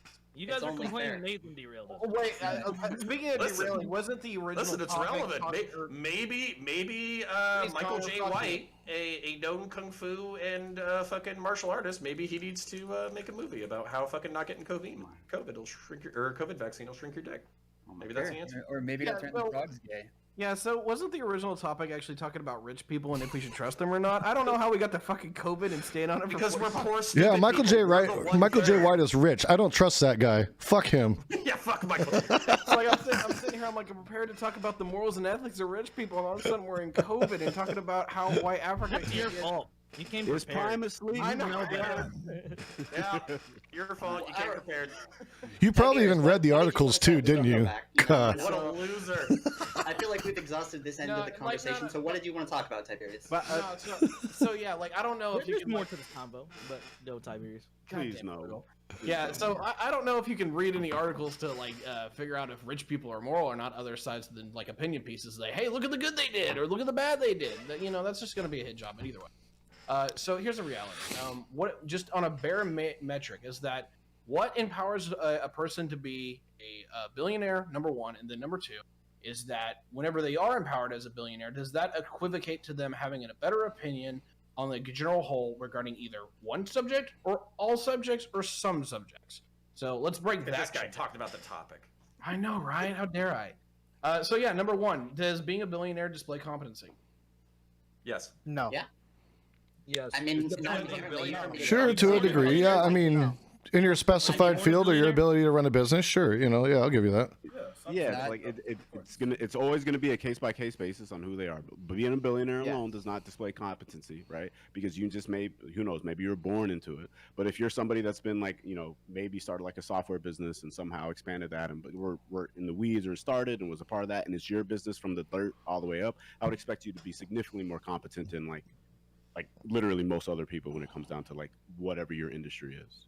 Okay, sure. If you're born into it, maybe not because you'd be like a baby. As I said, but if you're second gen, they're morons. If you're a billionaire, you already know you can read and write to some level. You already can have some level of public speech to some extent, and then you're surrounded by your family who are the billionaires. So it's the same idea of saying, well, if you're a student of somebody who's really smart, right? Not even a student. Let's put it out of that environment. If you work with someone who's really smart, that's like saying that you wouldn't gain anything from it. You don't learn anything. It doesn't matter if you surround yourself with really smart people. The billionaire is surrounded by the person who became the billionaire or what have you. So there's always the idea that you're already surrounded by someone who might be smarter than the average person. So yeah, you'd inherently be some level of competent. Then it's about how competent compared to the average person are you? And then I think that's the discussion. Yeah, this is why the Trump family is so based. I hate you. Shut up. I'm gonna beat you. I'm gonna beat you to death. Stop. It's true. Donald Trump Jr. is probably one of the smartest minds of his generation. Okay. He's a true thought leader. He's a true thought leader. Yeah, did you read Trigger? It was so good. And maintain any kind of cohesive thought. Real importantly, which one of his kids is his favorite kid, and which one did he spend the most time with? Ivanka. Ivanka. And which one's the smartest? Probably Ivanka. I rest my case. Thank you. And when I said Trump Jr. was a thought leader, I meant THOT, thought, not THOUGH. I don't know. Eric looks pretty smart. You By gotta be comparison? shitting me right now. Like, what are we talking about? He kind of looks like he got Oh my God. the poor end of the I'm gene trying pool to there. refocus this conversation. Oh my God. Yeah. All right. Go to Ty. Ty. Yeah, so I'll bring this to question number 2 because it seems like we more have a consensus on topic 1, and that is, all right, so if we assume that they're going to be at least more competent on the margin, right? Is that how many things should we actually trust them? Just the original thing that they like kind of became famous for or like monetary for? Or I want to throw you guys this argument. Can we assume that because they don't have to work in a standard living, that they can largely do whatever the fuck they want because they're billionaires? Is that can they take their time and investments to see other projects? Like Bill Gates does so much fucking bullshit, it's insane. I won't go down that road unless I have to. But yeah, should we trust them on multiple subjects? And go. Well, Yeah, I think it's not about trusting them, right? Like, Not everyone at one time, please. well, you said go. You should have specified. I'm I was about to sorry. say, this is Reverie, son. They, This is a mask off. What yeah, the fuck this- you talking about? They have, know, to, right? they have to be able to realize that. So, like, if you're somebody who's like a business owner or something, and you're doing the same thing every day to make you a shitload of money, and you're making more and more money, you have to have that like that moment that makes you realize that you can take a break and come out of it. So the first they have to realize that they have that thing that you're describing, that perhaps like they've been doing it for so many years that it's just routine. The idea of like stepping back from their business or stepping back and being like someone like Bill Gates or what have you may not even appeal to them. They might not even think it's possible. They might think, well, if I step back, who's going to run this thing? Or if I step back, you know, I can't make this money. So at first it's the assumption there, I think that is like flawed, is that they realize that they can step back and just not do anything for the rest of their life.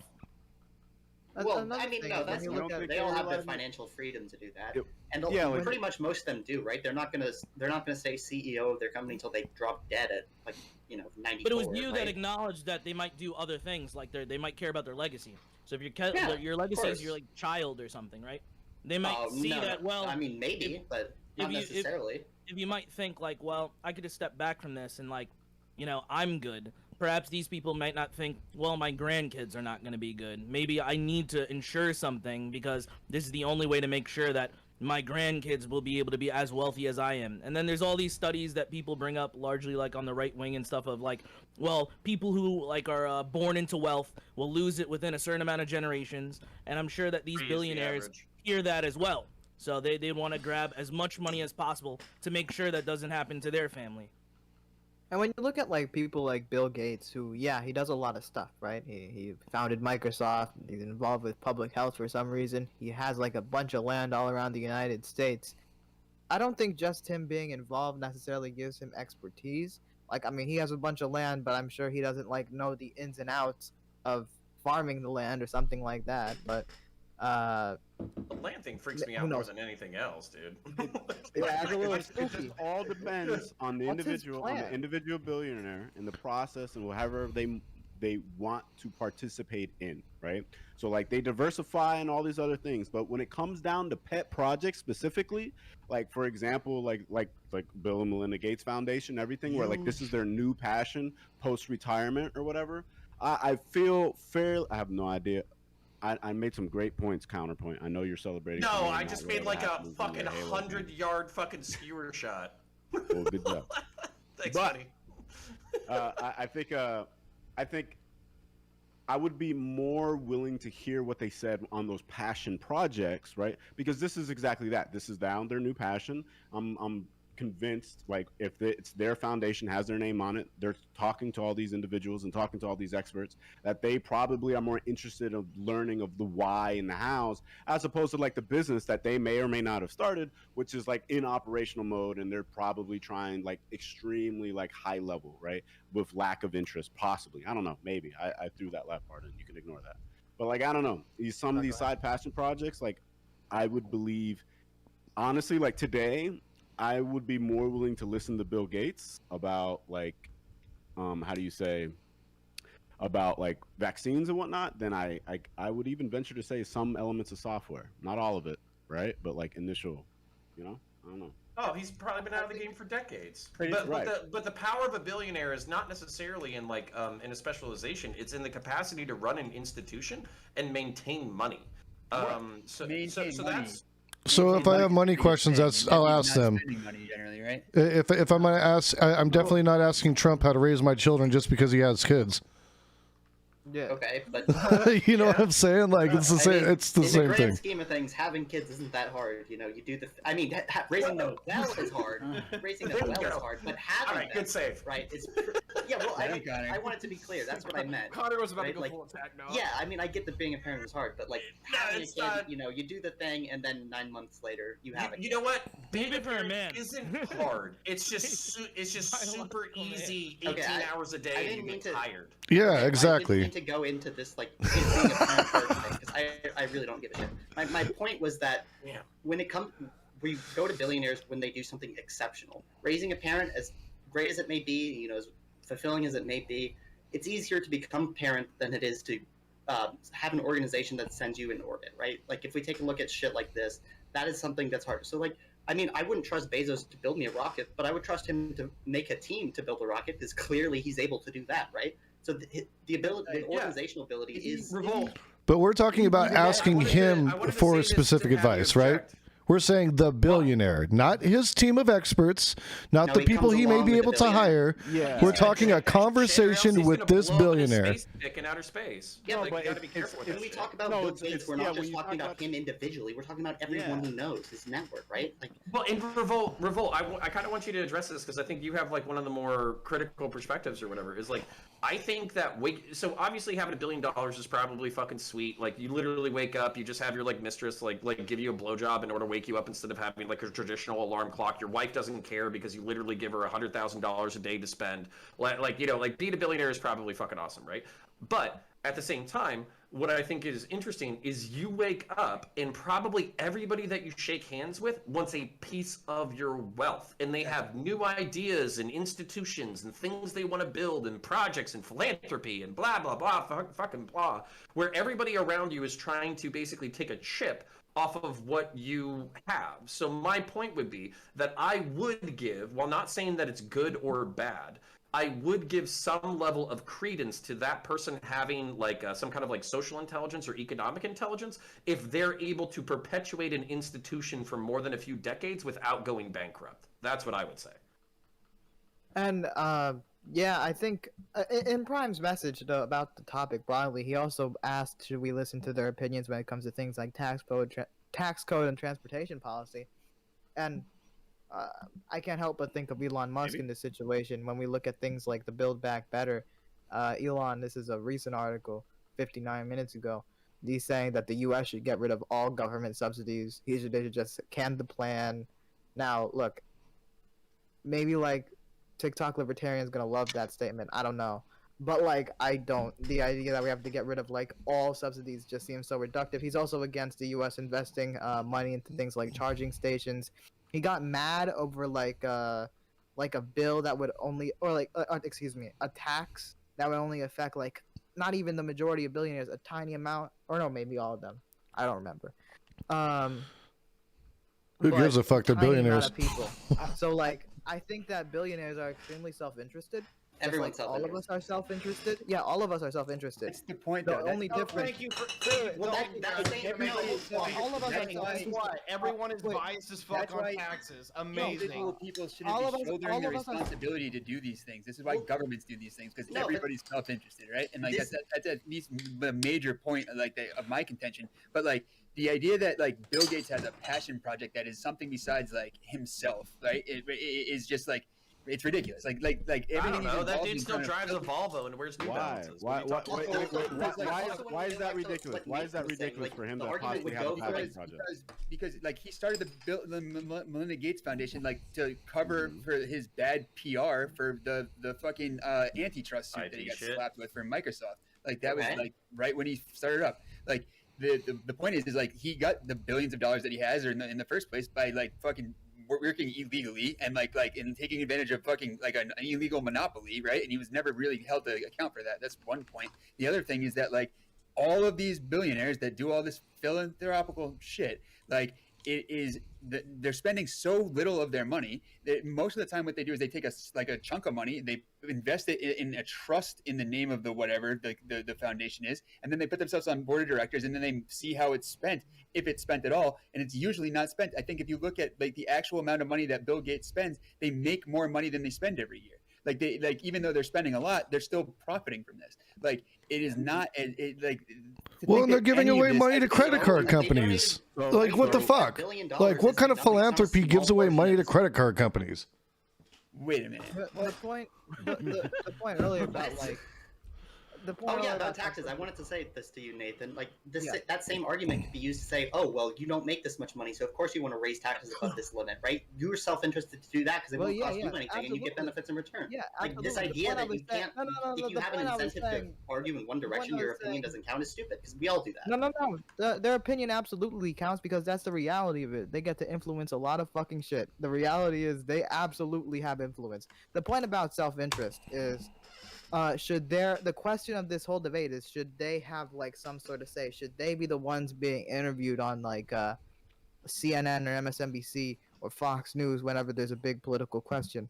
No. How about these news people with all the money in the world with a huge budget? How about they go to like rural America or wherever in America, could be urban, could be suburban, wherever, go all around the country and ask regular people, because we're all self-interested. It's just that most regular people's self-interest. Most regular people don't give a fuck about any of this shit. No, but I don't think anybody's advocating. I don't think anybody. I don't think a single soul on this panel has advocated that you should listen to Elon Musk on every opinion that he ever has. Right? It's only, and it seems Where's to Fabian be, Liberty? right? It's only Even. when it's on particular topics that they may have expertise in. Right? It's like, and I would even venture to say, it's like, even though Elon Musk has expertise in like theoretically in like batteries and vehicles and cars now, electric vehicles, because he's still in the market, like this is exactly like for his business. Obviously, you're going to take everything that he says and run it through like a massive filter, right? To make sure is how genuine is it? Is it simply because it's going to push Tesla in the right way or whatever, right? I don't think anybody's really saying like listen to everything billionaires have to say, right? The thing about that is when we're looking at like more like complex subjects, let's just say electric cars or something, should we really be turning to like, and let's just say we're talking about Build Back Better, how they want to build, like how the government wants to subsidize the construction of charging stations all around the country. Should we really turn to Elon Musk on that issue, or should we turn to like, I don't know, some kind of, even if they're obscure, some researcher, some expert on like electric vehicles or car making or something of that field? Or are we going to turn to the billionaire that has interest in making sure the charging stations only work for his cars? Well, it massively depends on the question, right? Because if I'm going to ask Elon Musk, I would expect, honestly, some of the best people to know, like, hey, Elon, how feasible is it? The budget is, I'm making this number up, I don't actually know. It's like $300 million to electrify all of the United States and have everybody as access to like whatever. How feasible is that? You ask him because he's done this, right? He understands this concept probably better than other people, right, that are reaching out, right? And so that's a fine question. But when it comes down to like, I don't know, like, is this part, like, do you think we should like, just not have a tax cut for you because you made 200,000 cars while, Ford still hasn't reached that limit on their vehicles yet? Blah, blah. Like, obviously, like, Elon's going to be biased as hell when it comes down to that statement, right? It's massively going to depend on what you're asking them. There's going to be questions that in the energy complex that you have to buck Elon's Don't you opinion. think it's a little weird to say that, like, there could be bias on Elon Musk for, like, things like tax codes, but then say that there's not going to be bias on things like building charging station for Tesla cars? Like, No. Hold on. I think you misunderstood what I was saying. I was talking about how feasible is the implementation, like the process. There is no opinion on it besides like how much would the budget look like to expand this because he did it, right? It's just like he did that before, right? And you can even argue. I would even give you that maybe that's not even a good question, right? The whole point of my argument is that there could be potentially questions, right, that like exist that are fine to ask Elon or other billionaires would probably be some of the better people to know. That's all. That's it. But this plays into the idea of like vetting, right? So it's like you'd want to have as many advisors as possible, not just like one person. So like you could solve for some of this by like, yeah, you should ask. I think most of you guys would agree. Yeah, you could just ask a billionaire and then ask other people as well. and then you get a consensus, which I think plays most into, like, I think it might have been Revolt earlier on who's saying, like, you want this to happen as democratically as possible. Unfortunately, sometimes we can't have that in our current system, and then the most we can get is to go to every expert and then see, like, what they all say and get a consensus from them versus it having it come completely democratically. Right. I want to put out there, I don't think if somebody's like speaking on something in their expertise, even if there is a benefit in it on some level, on a base level, that discounts everything they have to say about it. Right. It's just, kind of like, what was said earlier, it's basically one of those things. Damn, Wiggle. Say it. Wiggle. Say my name. There you go, Wiggle. Goddamn right. I was looking for it. He was talking about me, Wiggle, not But I know, but I wanted to say my name anyway. Say my name. I'll say it again, Wiggle. How you like that? I'm half chub. Okay. I'm half chub. It might be I'm the not even it might Wiggle, be the that's working COVID. for me, so, It might be the COVID. I haven't had an erection in quite some time, maybe since the Omicron drop. Damn it. No, but I agree. I think billionaires in some capacity, like, you want to heed to whatever their expertise is, and it doesn't hurt to listen to it. But yeah, building a consensus is important. You shouldn't take their word solely. You should understand that because they own these big businesses, they do have a vested interest in certain aspects going one way or the other. Of course, if they see an opportunity for money, or they see an opportunity that they could be financially disadvantaged by it, right? So I don't think it's unfair to say, take what they have to say, with some caution, and get further consensus, but you shouldn't discount it entirely. That's kind of where I sit with it. Yeah, well, I don't think anyone disagrees with that, right? Like, you don't want to take anyone's word completely for granted, right? You always want to have multiple people. Assholes. Yeah. Well, not just that, but like everyone has different perspectives, right? And the only way to see it, the only way to, I guess, take these different perspectives and put them into like a coherent way of viewing the world, you have to have like dialogue and discussion. So obviously you can't just get ideas from one source. You're going to miss out on so much. So like I don't see what's unique about this. Like, I don't know why we're talking about this necessarily, because like obviously you can't just rely on billionaires. You can't just rely on anyone. I wouldn't even just rely on Wikipedia. Right. Like, I don't know. Why are you on Twitch Politics then? What are you doing? Where do you think I get all my information from? God. Jacobin magazine. Oh, that's got to get sweaty when like Jacobin's way too far to the right for me. Someone you're talking to like goes like, where'd you hear that from? And then you start sweating, and you really don't want to say PrimeCayes, the Reverie roundtable. Like, MSNBC. There's this guy, he's on YouTube. They do these things nowadays. It's like what all the kids he reads Wikipedia aggressively. Did we put Prime asleep? I haven't heard of him in a while. Oh no, he's the CEO. Anyway, he's sleeping behind the wheel. He's letting us do all the labor. That's a question. Like, how far does this extend down the pipeline, right? Because I know like billionaires is something, blah blah blah blah blah. But like, at what? Obviously, you can't get too specific. But like, where do you start saying like, I'm gonna start ignoring more things that you have to say, and you're talking out of your ass more often? When like depending on how much money somebody's making, or is that mostly like irrelevant, or is it like did it matters where they start, right? Because like if a trust fund kid starts talking to me about like slum Detroit issues or some shit like that, I'm telling them to go kick rocks. But like if that whatever wealth that is, and that's where he came from, right? I don't know. I think you can start kind of disregarding people's opinion when you get down to like people who are like salaried, right? Like I think the very valuable opinions, the reason that we get that from people higher up is because they have to stake their well-being on the success of the company. They're not just getting this consistent paycheck. They're all of what they say is backed up. They have skin in the game.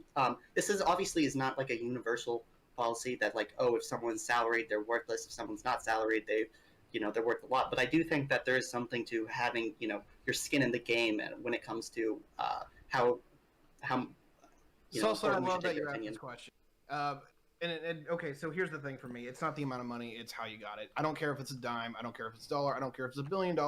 I want to know how you got it. And, right. That's really how it just boils down to. Because I'm not going to assume competency out of money. I've seen people with money. I'm telling you, like that part where I said with the meme, the kids are idiots. I'm serious. The kids are idiots. Like, the amount of money you have does not determine how fucking smart you are. unless you're like in dire poverty. But that's the exception.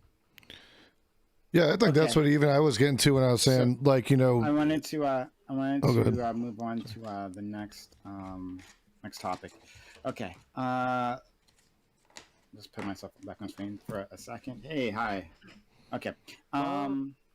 So, first of all, though, if you've been enjoying this content, please hit the follow button. And don't so hit that follow button. Make sure notifications are on so you know I'm going live. Exclamation for social and chat, or our social media if you have not followed us in various other places. Twitter for channel updates. Discord for everything that we do. Right, heart and soul of the community. I want you to be a part of that. And offline online conversations. YouTube is where you'll find the VODs, right? So like, comment, subscribe my YouTube channel, and consider becoming a member on YouTube. Help support the content. Helps out a ton. So hit that join button. Okay, going to go to the next topic. Going to all right, read this off. Topic 2. Roe v. Wade is up for debate at the Supreme Court. This has felt like an untouchable issue for a long time because it has been so cemented into the law and culture of the United States. Because of the way Roe was written, and conservatives have pointed to the Supreme Court, there's a real chance of repeal. Was the anti-Bernie or bust crowd right about the need to vote for Hillary to stop Trump concerning what's at stake? How does abortion going to the states affect local and national politics for the next election terms? Okay, so we'll talk about this. We reached out. What? Let the flames begin. Yeah. This is less about whether abortion is like a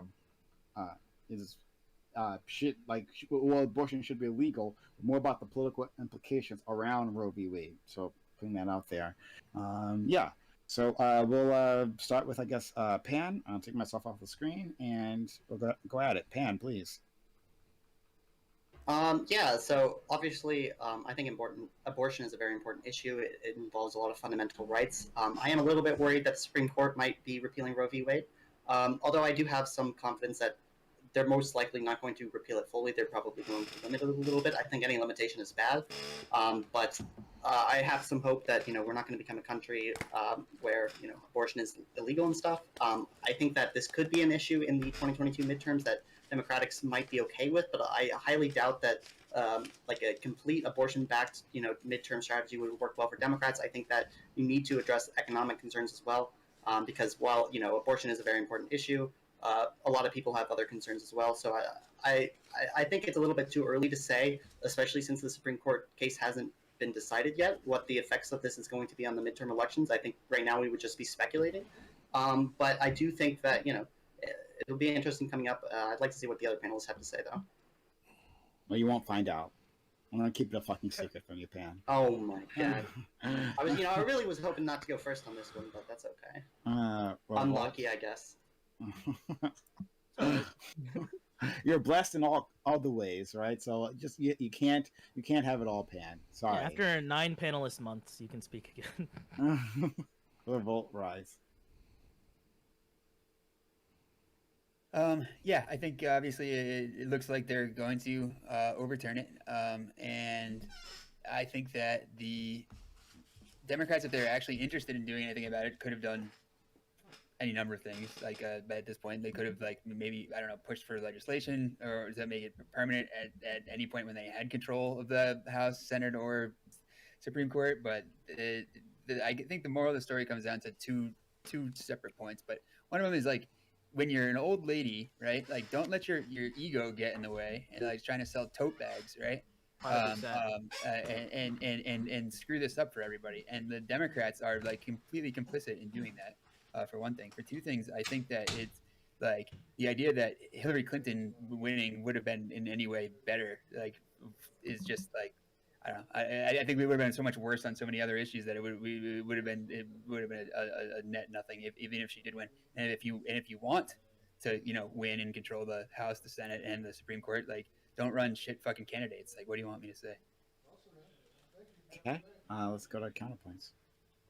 Yeah, that's where I want to steal some of Revolt's shit talking points, where basically don't run shit fucking candidates. Like, how fucking hard is that? Like, literally don't make me choose between Donald Trump, the fucking billionaire who eats babies, and Hillary Clinton, the person who created the baby harvesting fucking program. Like, what the fuck? So obviously I think the vote blue no matter who people are kind of vindicated. Literally my mother, who is a conservative, despite Donald Trump being the most obnoxious piece of shit who's ever run for political office, she said, Connor, why don't you vote Republican, even though Donald Trump is a piece of shit, because of the Supreme Court justices? So I think it was incredibly important. A lot of people had a lot of foresight in reference to it, and that's kind of what's at stake here. I'm hoping that there's some kind of centrist compromise, not just because I'm a centrist, but also because I don't want to see this kind of cutthroat political bullshit come back for guns, where Democrats are like, oh, fuck it. You want to gut Roe versus Wade? We'll come after your fucking guns. Here's an assault weapons, bitch. I wish that our politics were a little bit more sensible, but I'm sure we'll get into it in the open, so I'll leave my ramblings for then. Awesome. And ramblings there will be. Don't worry. Okay. Salsa. Okay. So I don't know if there was enough data to come back that said for if the Bernie or bust crowd, right? If the fact that they did not vote, that is part of the reason that Trump won, right? But I think, like, if that is true, right, that's 100% like they're wrong for that, right? It's horrible what's going on with the repeal of Roe v. Wade. Hey, what's cracking, Sen? How you doing I tonight? think it's rich to say, like, if like Hillary Clinton was going to get elected, the country would be where it was off when we talk about bodily autonomy for half of the population, right? I think that's like a really, like, not to attack you directly, but like a really like man-focused like perspective, right? Where I know if somebody come after some rights of mine, though, because regardless, I think if that is the case, where that factor is present, like they fucked up, and they fucked up heavy, and there's like now real world consequences for just not getting a healthcare system that wasn't popular, right? Like it's crazy. Like people are going to suffer from this. It is not a good look. The fact that they decided not to blue no matter who. Right. I'm done. Fanatic. Well, I think this is a beautiful thing. I think this is how we actually start getting some possible change here. Because what's going to happen is Republicans are actually going to start probably winning some election. Because what's going to end up happening is abortions are going to be it won't be for a long time, but abortions are going to be like primarily done in blue states, and then a bunch of right wingers and Republicans are just going to be having these kids now because they're forced to, because their states are actually going to ban abortion if it happens. And then I don't know. So it's to me, I hate Democrats. I think they really piss me off, like just with their fecklessness and their nonsense. And I think this also, like, I think proves that maybe Republicans weren't all talk, because for a long time I believed, and people around me believed, that Republicans were just talking. They didn't actually want to repeal Roe v. Wade. They were just saying that because that way it arms their political. I mean, it arms their galvanizes their base. And now it looks like, man, they actually were about it. They just needed the actual proper momentum to be able to do so. And I think they're going to do it, and it's going to be crazy as freak to see. Maybe black population can actually increase, considering the fact that we make up over 50% of abortions. So I don't know. Yeah, I'm a little mixed. I like the personal freedom, but I also like the slap in the Democrats' face. Wow. Okay. Face? As always. That's a take. Yeah, so I guess to start off, I mean, overturning Roe v. Wade is extremely unpopular. Most people said, like, it's usually over 60% of people say to do not overturn it. It's kind of interesting because it's another one of these topics where it's like, oh, it's a heated debate until you actually look at the data about it, and it's a consistent trend: 60, 62, 63, 69, 70. Yeah, Femwin. You know Hey, thanks for hanging out tonight too. Appreciate you being here. So it's very unfortunate that this is taking place. I remember being told in a 1v1 debate a few months ago that, oh, there's no way the Republicans would overturn Roe v. Wade. I think it was against the MRA. I was fucking right, bitch. Anyway, besides that, I mean, when it comes to blaming Bernie bros or anything like that, or people that voted for Bernie that didn't want to vote for Hillary, statistically, they don't make up a significant number. They make up like 12% You compare that to Hillary voters that went and voted for John McCain over Barack Obama. I think it was more 20-something%. It's been a while. Majority of Bernie Sanders supporters went out and supported Hillary in 2016, and Bernie himself rallied for her, like 60 different rallies across the country. So I wouldn't blame the Bernie bros. I disagree with the idea that voting or abstaining from voting is the better choice. I think if Hillary was elected, you watch Sam Cedar and Jimmy Dore's debate on this subject. Sam Cedar makes the point exceptionally well. Hillary would have elected put in 3 Democratic Supreme Court judges. I think I'm not a fan of Hillary, but that would have been much better. We would be in a much better situation compared to now, in my view, if that was the case. We would at least be much more reflective of the people's the popular opinion on this issue if Hillary was president in 2016. Now, to be fair, in 2016 I was 15 years old and I was a Bernie person. The thing is, I grew up. Yeah, that's all I gotta say on this. We should not be overturning it. Tiberius. Yeah, so I got to start this off with a shameless plug. Last night on the Mascot Podcast, me and Osiris squared off with Internex and Brento on this very subject, and man, was that a fight, so go check that one out. But anyway, my thoughts of this in general. I'm not going to go into the past of what could have happened, because the past and rewrite history. What I can definitely say is that just on this issue alone, there's a massive division on the right as far as what the blowback is going to be. And I'm more of the opinion that if Republicans actually pull the trigger on this, and I'm actually going to convince they will, because I don't think Roberts is actually going to sign off on this, and I don't think one or two of the other justices are going to fire off. But if they were going to fire off on this would have such a massive blowback from moderate women who have been told for year after year after year that they are going to have this right taken away, that they don't vote because they don't think that's the case. You will actually see them show up in mass and in numbers, and it will be one of the biggest blue waves that we've seen in American history. And the only possible way that the Democrats could even fuck that up is that in response, they advocated for on-demand abortion. But other than that, it would absolutely be a blowout for the Democrats if Republicans pull the trigger, in my opinion. Jason. Yeah, so to address the first point about the Bernie or bust crowd, I was very much a Berner, very much favor the guy. I love the guy's work. And when that whole Bernie or bust thing came up, I was actually pretty frustrated because my mentality is look at what we're going to end up with. We know what we're going to get, with Trump being in office. We know what the potential damage that's going to be done is. I will bite the bullet and vote for Hillary over fucking Trump any goddamn day, or abstain. I'd rather vote for her than abstain, right? That didn't work out, and I don't attribute that to the Bernie or busters. Like Nathan was saying, it was such a small amount of people, it wouldn't have made a difference. It really wouldn't have. So I don't blame them for that. Do I think there's going to be political blowback for this? Yeah, because I think to Fanatic's point, Democrats have been largely feckless. We've had plenty of opportunities to try to push through and codify law protecting Roe v. Wade, and we haven't done it. We knew that there were a lot of holes in Roe v. Wade that could be poked through and are now being poked through. And they sat on their asses for what, 50 years? 50 fucking years? Of course there's going to be blowback, And if people don't see that, and they don't, when they go to the polls, I think, there's some flawed thinking there, or, it's more about hero worship or cult of personality or blue versus red than whether or not these people actually care about getting things done. They had 50 years to try to figure it out, and they didn't. They just didn't. And there were times they had the House, the Senate, and the White House that they could have done something, and they didn't. They just didn't do it.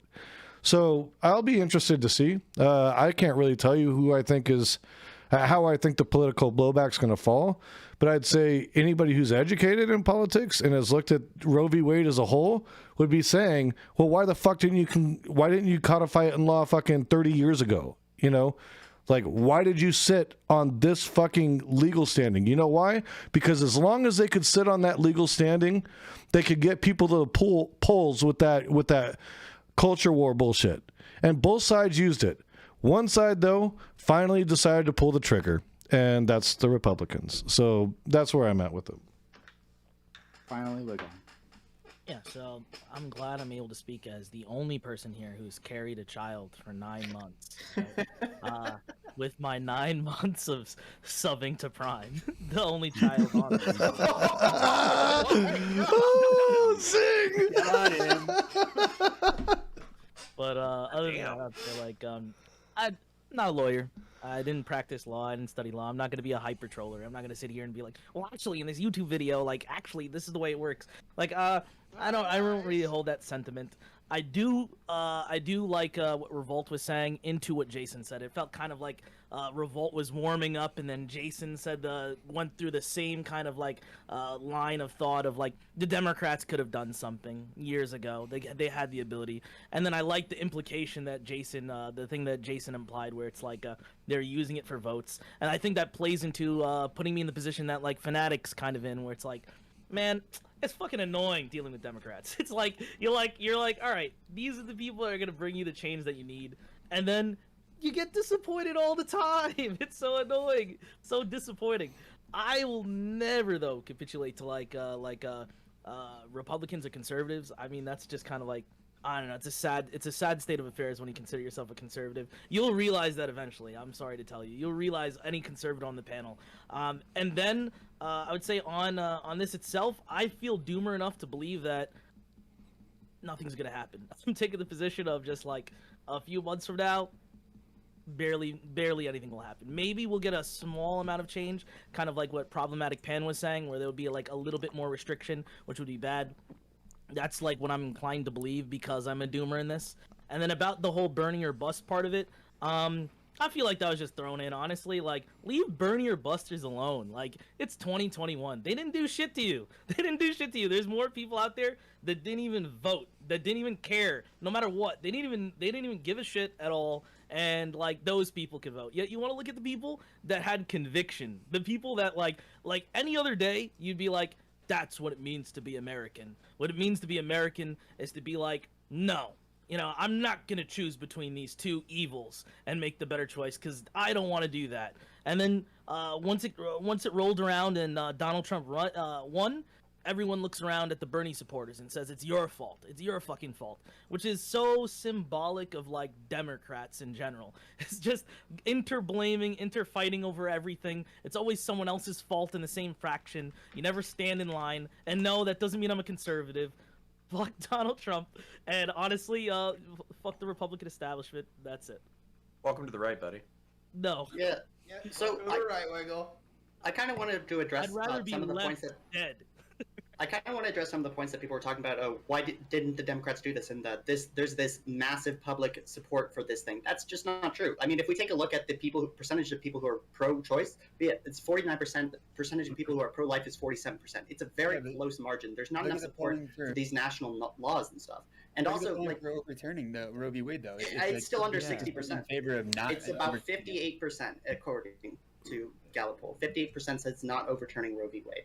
Well, that's one that's poll. of everybody, Wait, not that's just the one Democrats, right? Yeah, that's of everybody. I mean, I don't. That's what matters, right? Like, Well, Roe v. Wade does more than just like the abortion thing. There's bodily autonomy issues that go along with that as well. So there's more reasons than that not to want that overturned.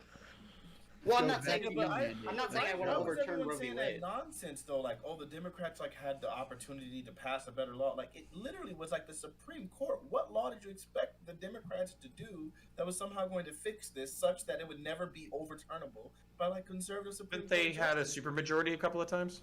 Oh well, yeah. I so mean, a law would not be overturnable by the Supreme Court. A supermajority in what? You talking about in the Senate? Yeah. In the House? What does that have to do with Supreme Court? Well, Supreme Court judgments can be overturned. That's the problem, Fanatic. They can. It doesn't matter at all. Like, the reason they wanted national legislation is because Roe v. Wade doesn't say, "Oh, abortions are legal." It says you can't make laws against abortions, right? It's limiting the powers of government, not saying, "Oh, you have to do this." So if you had a national law that said abortions were legal everywhere, that wouldn't be unconstitutional under Roe v. Wade, right? So you don't need a Supreme Court decision for this thing because it's Roe v. Wade is like a negative decision. It says what we can't do. It says that, hey, even if the majority wants to have an abortion law, they're not allowed to because it's an individual liberty. So it's like So they don't need to, use the court to put in a nationwide pro-abortion law. You don't actually need the Supreme Court for that at all. It's always been constitutional. Yes, but if Wait, they did that, Pan. if they did that, then the red states would just run up the ladder the same way they did now. Like, they would create some sort of law that makes abortion illegal. Then, of course, that would get ran up the ladder until the Supreme Court sees it, and then at this point, then the Supreme Court would say that rule is unconstitutional and takes away the sovereignty of individual states. Ultimately, there is no law that can ever be drafted that's not challengeable. And if you have enough people that have the same ideology, every law can be overturned. There's nothing the Democrats could have ever done that would have made it Well, yeah, they could do it legislatively, right? I do think that they could repeal the law, but I doubt they would have used the Supreme Court as a method, because this would be a completely different argument. I don't think they'd need the Supreme Court to overturn the law. They would just use the legislature. They could have told RBG to step down and replace her when they had a chance to, and they fucking damn well should have. And the fact that they didn't is an embarrassment, and that's why we're here. Is that well? That's Okay, to be ageist. fair, to be fair about to the Democrats, right? I don't. Do they actually have that power? Or is that mainly just her decision? It's her decision, but they could have pressured her more, right? Decision, but they could have put fucking pressure on her. They I would didn't have to encourage her to fucking step into the RBG, the notorious RBG bullshit, selling tote bags and fucking her exercise program on. That was the I reference. I was super confused. I don't know, man. They made Jeffrey Epstein step down. Yeah, that is true. Real quick, Pan, you said that step was real far. Isn't popular. You referenced one poll saying that it's 58 something percent. Well, you can just look at the trend. That's why you look at multiple polls. The thing I'm looking at is from 1992, 2003, 2013, 16, 19, showing 60, 62, 63, 69, 70. The main point being is that a majority of people do not want to see this overturned. When you look at polling that goes by party, this is from, let's see who this is. Yeah, but you said it was going 60s, 70%. No, first of all, it's been down the past few years. Because you chose your life, you hit the crack pipe.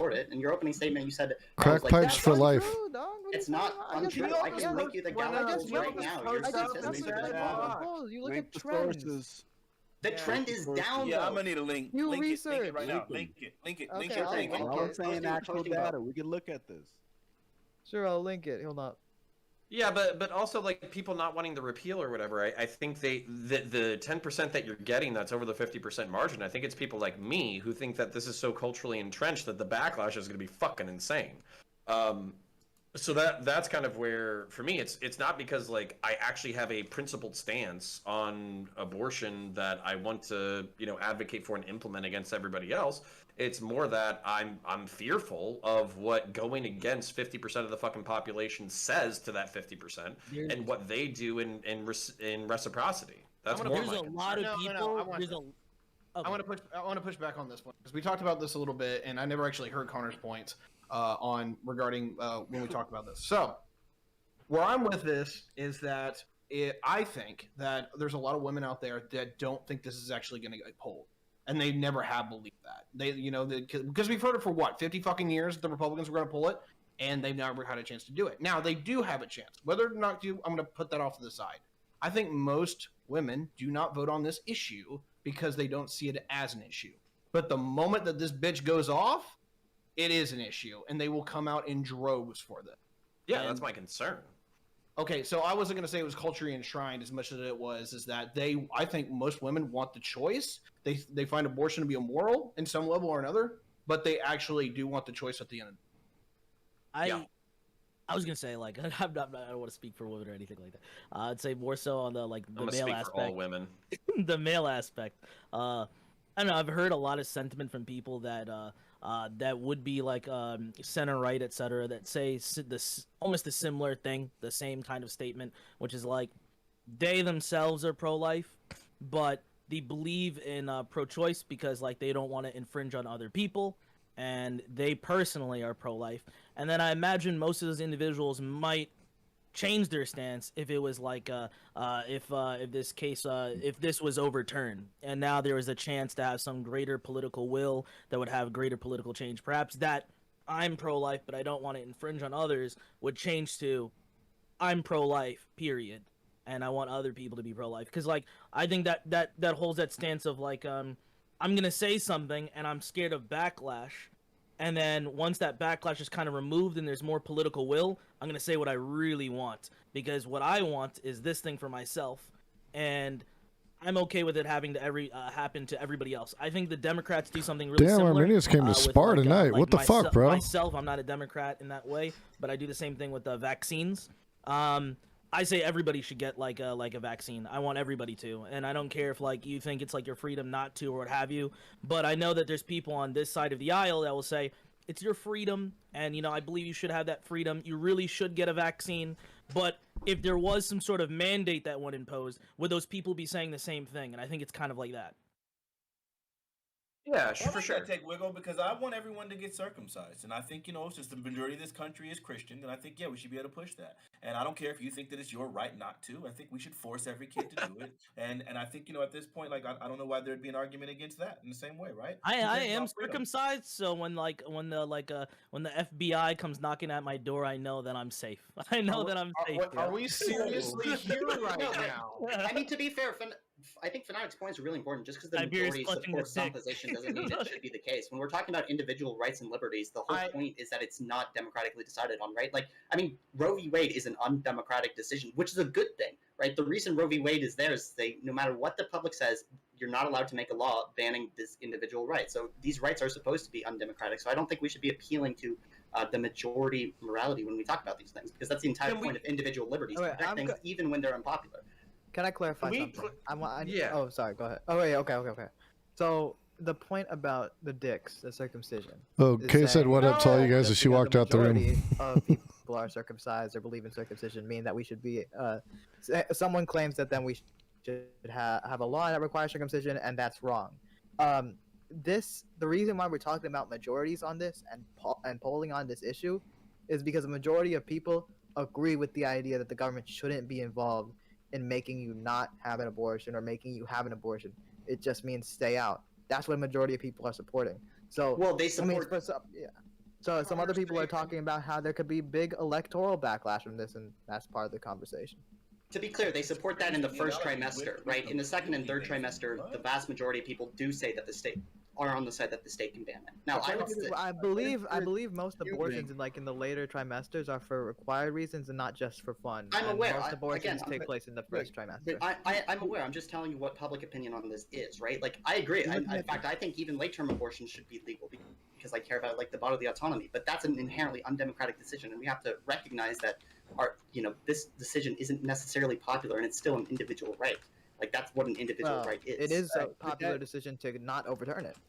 Yeah, it's 70% of the country supports not overturning it, according to this Pew data that is just posted in the. Yeah, but his is outdated. I posted more recent data, and it's 58%, which still, again, it's a majority, but. Well, Pan, I want to make this clarification that I think a lot of those people assume that repeal involves repealing the law. That way, it goes to a default of not being able to have an abortion. They kind of don't realize that it would go back to the states.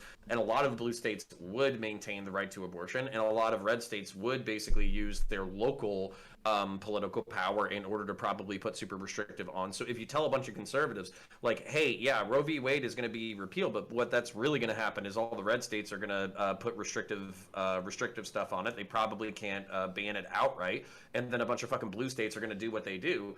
I think that loses some national. I'm not saying it loses national momentum from a rhetorical standpoint. I still think you could whip up the Democrats into a frenzy over that. But I would say that I think it would. Some of the Republicans or conservatives that would typically be siding out of that as some kind of political pragmatism, they would probably back the fuck off and say, fuck it, states' rights. Well, I mean, the thing is, I understand that, in this situation, right? If it was overturned, most blue states would keep abortion. Many red states would get rid of it. Perhaps that could be the majority. But I don't think just because, a state says so, it's just a good thing. Now, I understand. The main point of me bringing popular support isn't to say, oh, that means it's automatically good. It's just kind of the popular support is to just stay out. I think that that's relevant to the conversation. But if popular support then means you have to come in and prevent abortions or arrest women for having miscarriages or something like that, I think that is insane, Yeah, then your policy that isn't kind of based on majority support. It's just based on the fact that you like abortion. You're just appealing it to it, like not because you think it's a legitimate reason. You're appealing to it because it agrees with you. Well, No, and well, maybe I'm Ty just can speak saying. to this. Oh, sorry. Go ahead. Yeah, maybe Ty can speak to this, but it kind of begs the question because I'm pretty sure that there's like 3 or 4 laws. Like we all talk about Roe v. Wade, but there's like literally 3 or 4 laws that are all predicated. Yeah, that are predicated on this like line of legalistic thinking, and at least one of them actually put like a trimester or viability standard on abortion. So what would be interesting to me is if they basically like if the Supreme Court said like, hey, we're going to strike down this part of it, but we're still going to have like the 3rd trimester standard, or we're going to have like a 15-week standard or something like that, then that's going to put conservative states in an interesting position because then they're going to have to legislate to that limit that the conservative justices pick rather than just an outright ban. And that's where I think like if you're saying that an outright ban is going to cause a backlash, not just in red states, because they're going to talk a lot of shit about wanting to do it, but the second that they do it, what are they going to do? Literally arrest somebody who's going to do a fucking abortion? Really, literally arrest a fucking abortion doctor? That shit's going to cause backlash like a motherfucker, especially on the national level. Yeah, and to be clear, we haven't the- used trimester system since Casey, this Casey Supreme Court case, right? We use viability now, not trimester. Right. It's a small Yeah, difference, so- but I'm just clarifying for like the audience. I No, don't no, disagree with but anything you said. but that's interesting too because like basically at the same time, so viability is getting better, but I think right now we're at like 21 or 20 weeks or something like that. I think the central 24 nervous weeks, I system. believe. Yeah, the central nervous system. Well, I think they've had 1 or 2 kids survive at 21, but then the central nervous system forms around like 18 weeks, so that would be the capacity to feel pain. So there's all sorts of and really, I know Prime was trying to avoid this, and I guess we can get back into the politics. But that's the question: is like, where is the line? What are the moral justifications? Because the bodily autonomy standard doesn't work fully for your opponents, including me. I don't abide by the bodily autonomy standard. Yeah, it's Well, a then you're just difficult wrong. question. But I mean, that's it's it. not Then just you're wrong. No, you're wrong. Well, You're wrong. No, even Roe v. Wade Bodily says you have to wait. autonomy should come paramount before anything. Like, sorry, Well, I you're mean, wrong. Jason, to be clear, I completely agree with you. But if you're talking about defending Roe v. Wade, even Roe v. Wade admits that there is value in the life of a fetus, right? They have to weigh the concerns, and that's why it's not the case for every single part of, post, pre and post viability, right? The reason it's okay, you can't make a law against it pre viability is because of bodily autonomy, but after bodily autonomy, that argument gets less and less as the baby or the fetus comes closer and closer to being born. So, like, if you want to support the Supreme Court's handling of this, you have to recognize that there's interest on both sides. Now, you can come out in favor of the bodily autonomy. I think that's the best argument too. But One of the big. Oh, go ahead. If you were like if we were in a futuristic society, right, and you were able to take this fetus immediately before the woman was pregnant for more than like a day or so, and then you were able to house this in some sort of unit, and then have that baby be born outside of that, but its DNA would be tied to the mother, and then the mother would be like the biological mother to some degree. The child would be able to tell in future. Like, would you hold a similar sentiment that like the mother and father shouldn't have to deal with that? They shouldn't have to have that. They should have the ability to terminate that or not? Because I feel like that is like you'd want to answer that as well. Otherwise, you're only arguing from the point of today, the idea of like viability today, and not thinking about it in the future. What you think of having a child in general? Like, what are your problems with that? Do you want to have the autonomy to just not be linked to something that you created or not? What if the government just took that from you? What if the government just said, we'll take that burden completely? You won't have to have any sort of bodily problems or anything with it. However, the DNA is tied to you. Would you be okay with it? People adopt out children all the time. If they were able to do that and it was a non-invasive or very limited invasive procedure that didn't threaten the life of the mother, I mean, I think a lot of people might be like, yeah, sure, why not? Whatever. As long as if she's still able to maintain her bodily autonomy and doesn't have to carry that baby, then if that's an alternative solution, it may actually be a very, what do I want to say, compassionate solution, to let the child be born and take care of it from there and foster it out or whatever, if we have the system in place to do so. Like, yeah, that's different. The added part is like the system in place. So what if they were able to do this? We had the system, but like there's people who believe the government's not good at raising your kid, and then your kid would have DNA tied to you. They'd be able to find you eventually in future, and then they're raised through a system. and there's the complications with that. Would you want that system to be great before this? Like, where is your priority list of this? And then I think that's an interesting discussion, because from my perspective, it'd be like it's hard to answer that because I'm never going to physically have my own child. So it's hard to answer that part, but it's easy to talk about the other parts. That, like, the idea of having, if I didn't want to have a kid, and then I knew that there was a kid out there that was in a system, and their DNA was tied to mine, they knew that I made that decision, it would feel kind of scummy. It'd feel kind of like I want that system to be better. But there'd be people who might disagree with me. They say, like, that's part of your autonomy. Like, no, that's the government's problem. If the government system isn't great, that's not on you. You voted to make it better, and there's problems there that I think that, like, men can easily discuss freely and talk about. You know, I'll be honest. That hypothetical, like, I'm mad confused. No, it's a good one though. I respect it. It's okay. But I'm confused. Well, but I will say this though. Yeah, go ahead. Oh, go ahead. You guys can explain. Well, yeah. So my thing was kind of like, so I understand that the autonomy argument is simplistic, and that's part of its power, is that it draws a very clear line. Hey, this is their decision to make. Blah blah blah. You know, just fucking fuck everybody else who wants to be involved in this situation, because basically it's their decision to make as the person with the womb, right? My problem with that is basically, like, there is a certain point where the difference between a fetus and a baby become virtually indistinguishable, pretty much third trimester, especially with a healthy mother and a healthy fetus. And that's where the bodily autonomy limit for me, that's something that somebody just articulated really well. It becomes a dueling structure of interest. You can say, morally, yeah, sure, it's your fucking fetus, do whatever the fuck you want. And then on top of that, like, it doesn't have memory, so just do whatever you want. But then alternatively, like, that's like a weird standard to have, where if there was like an early delivery through whatever medical thing, and it was like 21 or 22 weeks, you wouldn't, like, that would be infanticide if you in turn killed that, you know, born baby, fetus, whatever fucking term you want to use. So that's what I'm saying. Like, the bodily autonomy argument is simplistic, but it's not complete, and that's my frustration with it.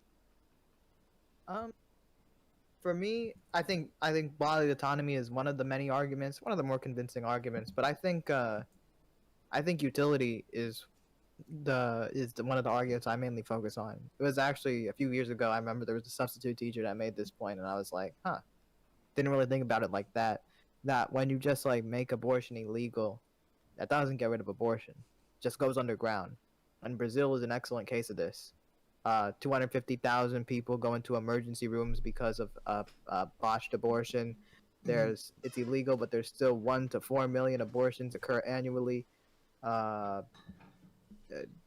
So doesn't that mean that we have to be like so, for instance, like, you know, I'm happy nobody's yelling so far, but basically, like, doesn't that mean that we have to be super intelligent and super nuanced at where we draw the fucking line? Because if you draw the line too close to, like, third trimester, healthy mother, healthy fetus, then you're gonna have people like me who are gonna be against you, and we'll be mute when the conservatives draw, like, super hard lines.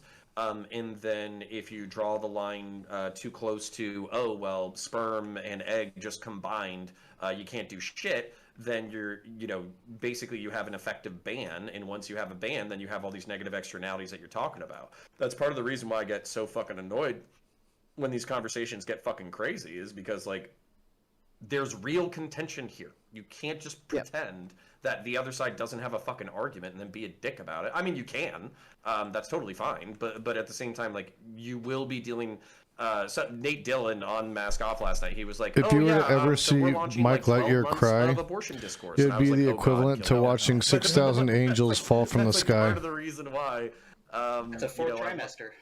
Yeah, it's part of the reason why I wanted to talk about it, was because it's like, we got to figure this shit out. We got to figure it out now, and I'm worried that conservatives are going to overplay their hand, and they're going to majorly fuck up politics for the next, like, decade.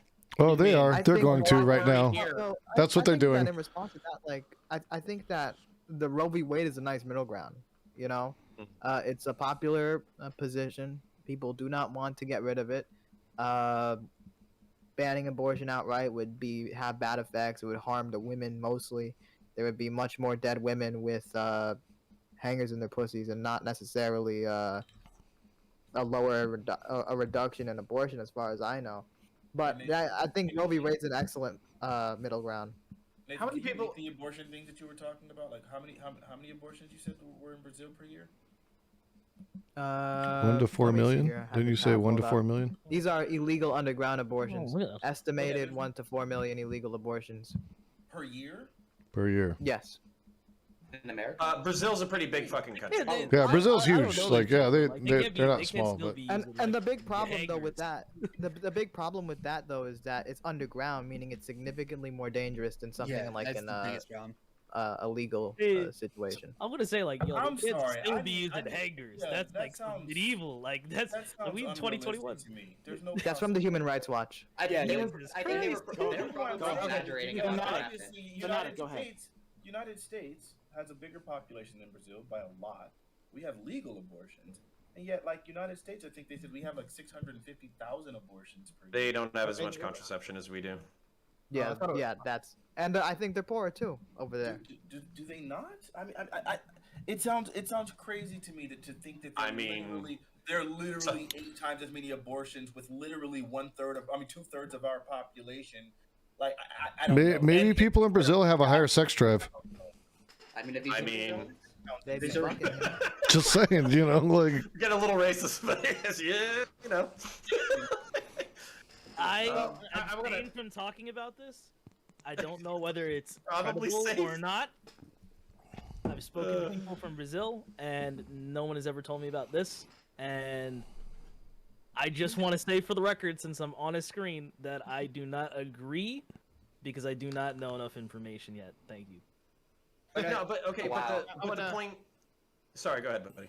I I was appreciate just- it. No, I want to ask the panel the question: if the Republicans pull the trigger on this, do you all think that they're going to get completely wrecked, or do you think it's going to be an even draw? Where are we going with this? Because I think it'll really probably like be, to know what the game is. I think it'll probably be an even draw because right now I think Democrats are in really hot water when it comes to the 2022 midterms. I do think this will be a galvanizing force for the Democrats. I think it could help them come back a little bit. I don't think it will help them like do a blowout. I think that stuff, the economy and inflation are so bad that they're looking rough in the 2022 midterms. But I do think it's going to help them if Republicans do pull the trigger. And there is a significant restriction on abortion, like a full overturn of Roe v. Wade. I think it actually, now that I think about it a little bit, sorry, I know I'm talking a lot, but now that I think about it, if they if they say, oh, we're keeping Roe v. Wade, but change the viability definition down from 24 months to, or not months, 24 weeks to 15 weeks, I don't know how much political capital will be there. I think a lot of political capital would be there if they completely got rid of, Roe v. Wade altogether, but I'm not sure if they go like a middle course of restricting abortion. I don't know what the political capital will be like in the election. So you real don't quick, think- you don't think Republicans- Republicans would win local, but they would lose national? Like that would be my instinct. I was gonna say, you don't think Republicans would be encouraged by that and be like, see, look, results, we're getting what we want.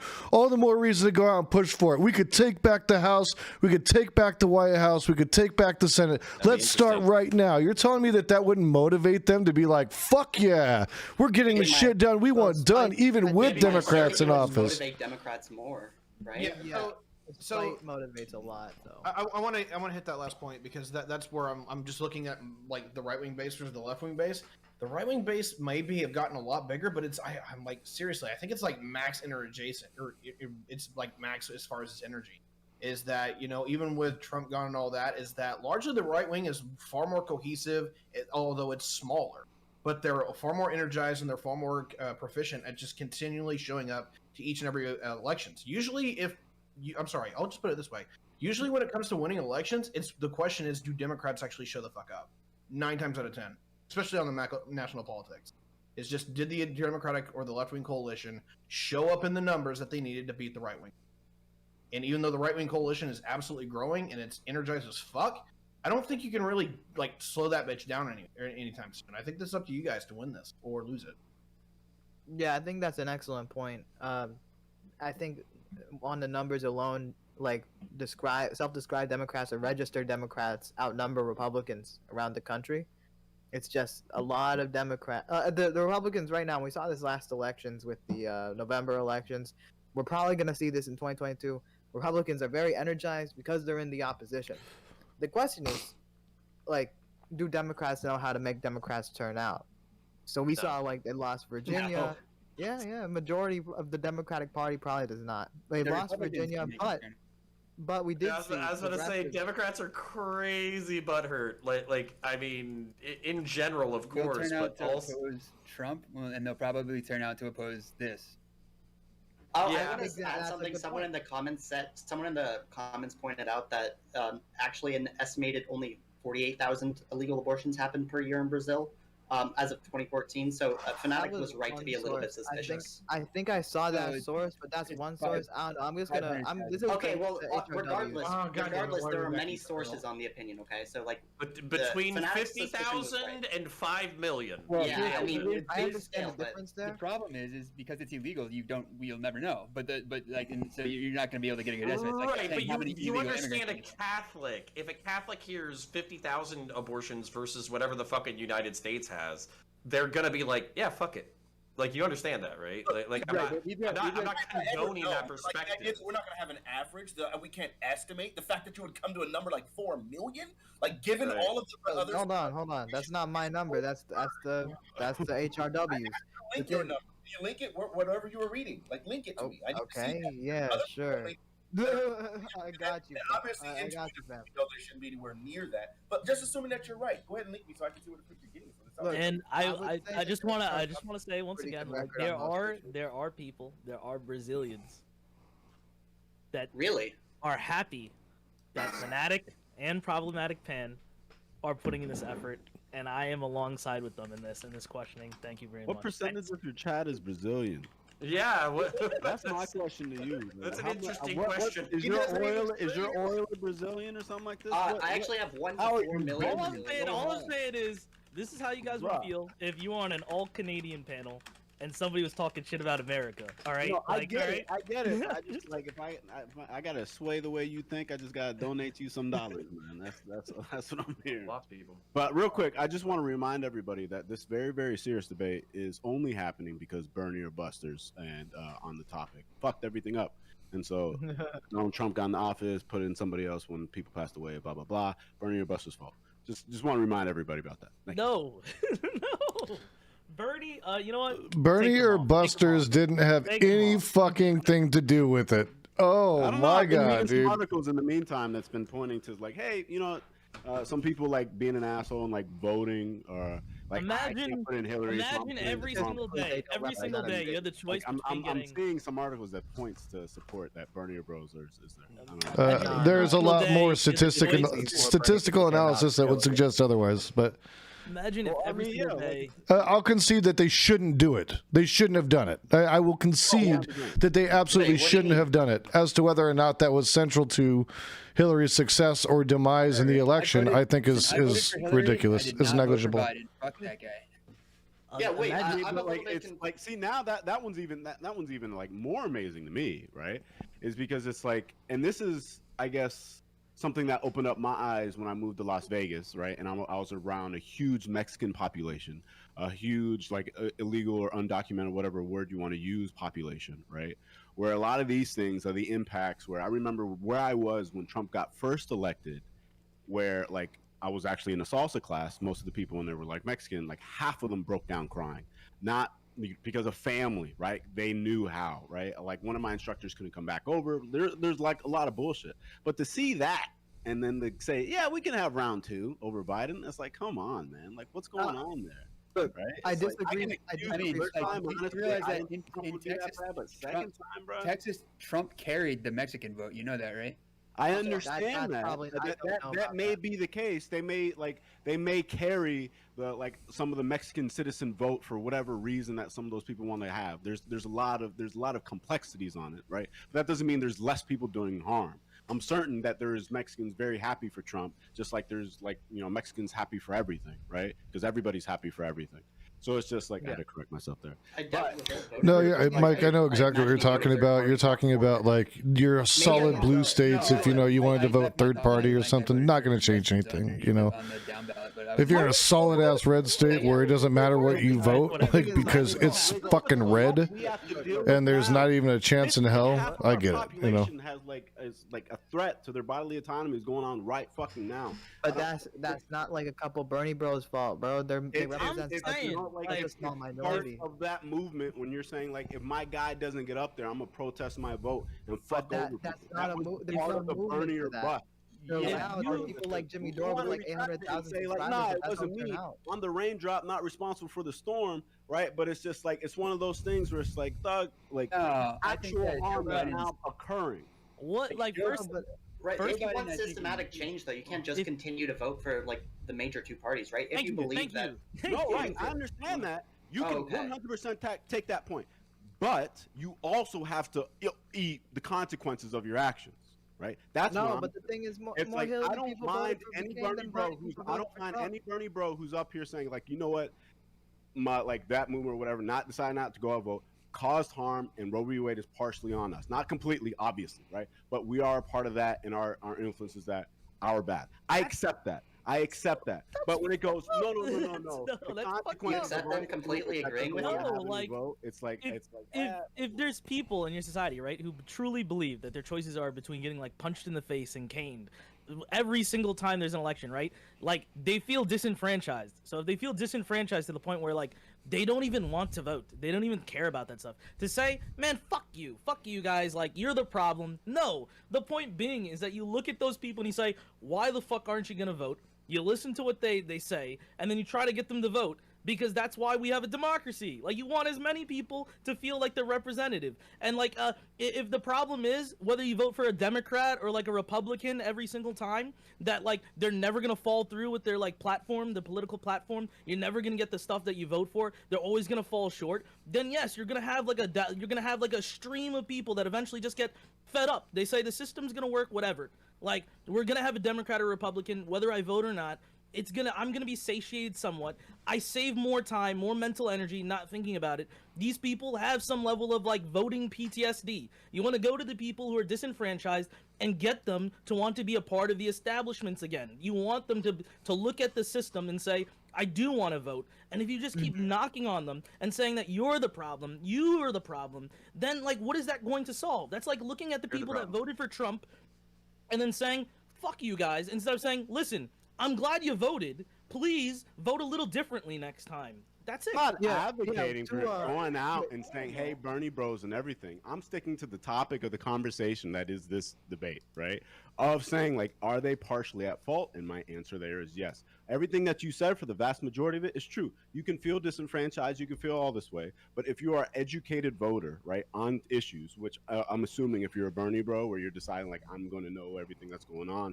I'm going to be educated in the system. I know how important this election would be to me, right? It's like I'm going to hold you to more judgment, right? This is specifically why I'm saying Bernie bros who seem to be educated on the importance of this election, right? And then still, with all that, started to abstain, right? I'm not talking about somebody who's completely ignorant on everything, never been in there, like completely feels disenfranchised, so they don't even follow politics, right? That I feel like that is a different individual as opposed to somebody who is educated on the topics. Who I would assume the Bernie bros we're talking about are. If I may, I just want to see this because I just found this number here. Again, like around 1 in 10 Bernie people voted for Trump over Hillary. That's 10% or 12% around that. 28% of Clinton backers, that's the number, went for McCain versus Obama. So just saying, like, statistically, like, compare that. Bernie people went out for Democrats. I Also, don't trust Nathan. Wait, no, no, no, no. no. Nobody ever remembers Pumas. Nobody ever wants to talk about Pumas here.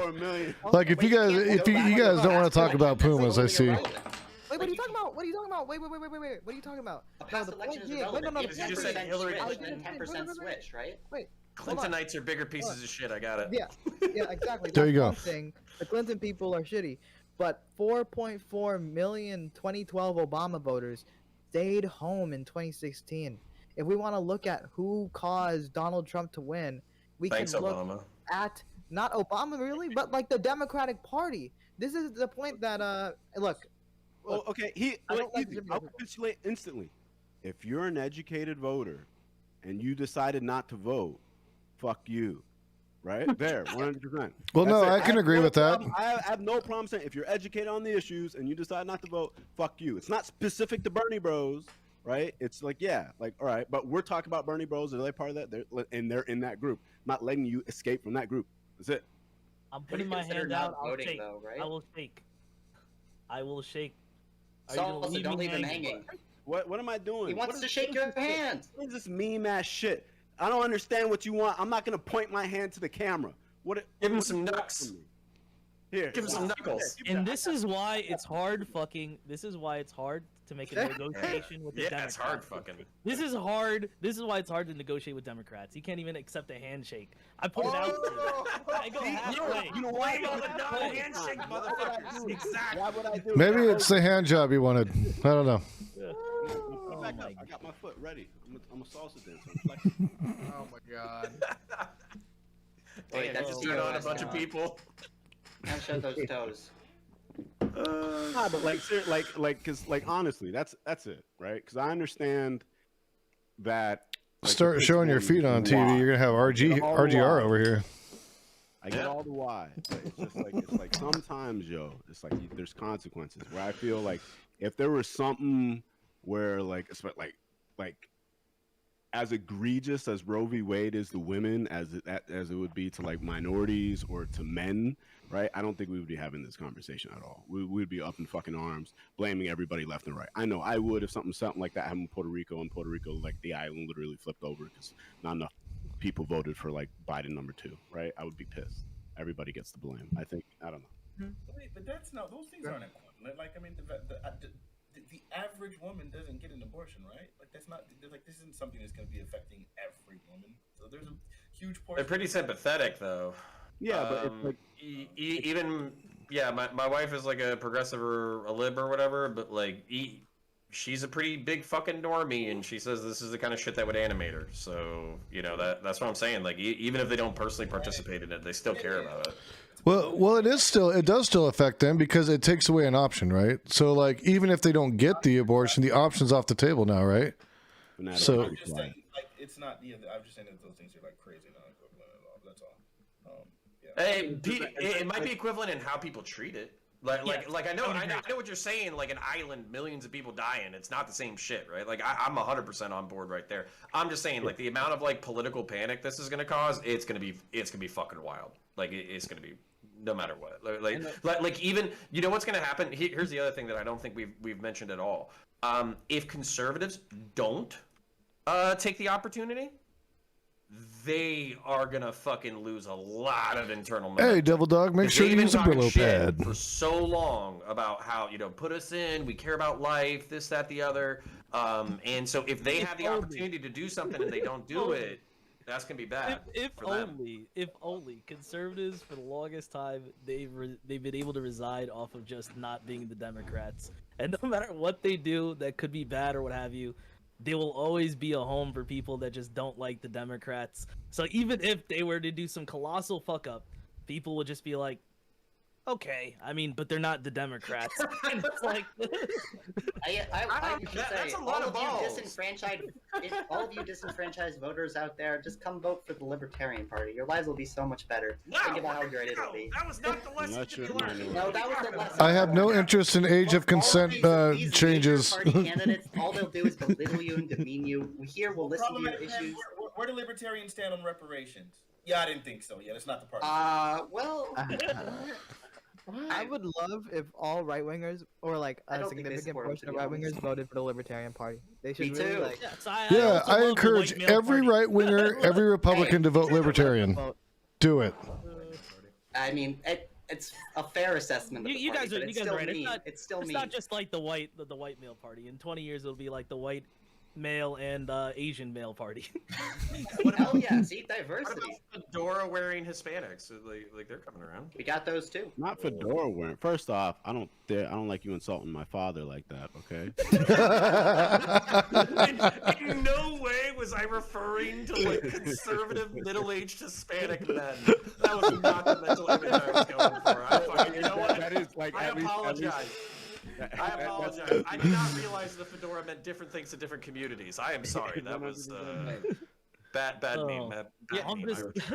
There is a bad side to this that we haven't even touched, and that is not only is abortion on docket for the Supreme Court this year, guns and affirmative action are all on the docket for the Supreme Court this year. This is going to be the year from hell when it comes to local politics. I don't know. I Well, would it- love to like, see does that. it give me that guns potentially positive for Okay, conservatives like, no, as no, well? one Give me time. that I shit. think DCV is pretty safe. Affirmative action is not the thing that we all hoped it was. It's all going to white women, so they can get rid of that, and we need to stick to that. Yo, Whoa. Tiberius acting like this is so problematic. You're a streamer. This is great content. This was a tiring year for you guys. The streamer community suffered after 2020. You guys are happy in 2022. You're gonna have something more.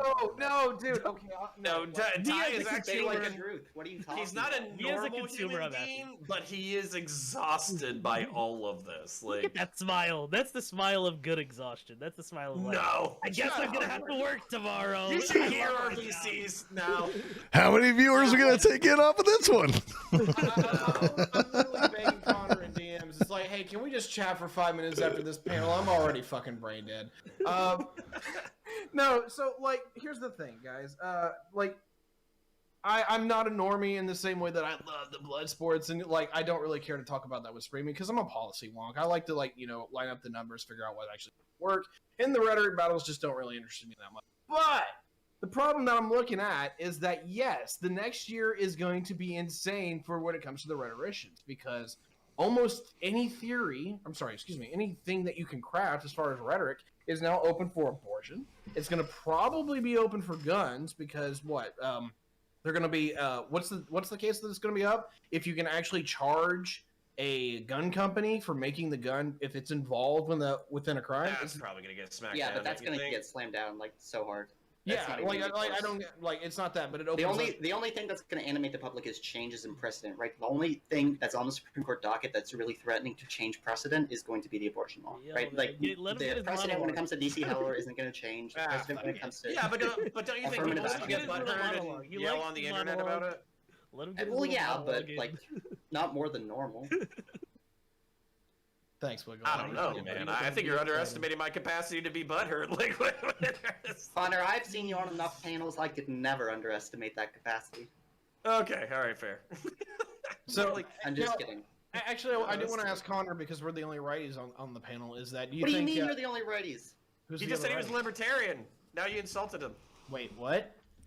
Are libertarians Yeah, righties? libertarian. Number one, who's libertarian? Pans are libertarian. Yeah. That's what he You said. don't count as right.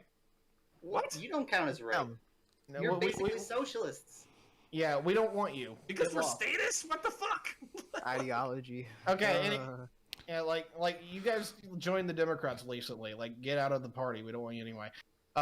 So anyway, Connor, as far as where we're at with this, do you think if they don't pull the trigger, the Republican base is absolutely going to rip itself apart?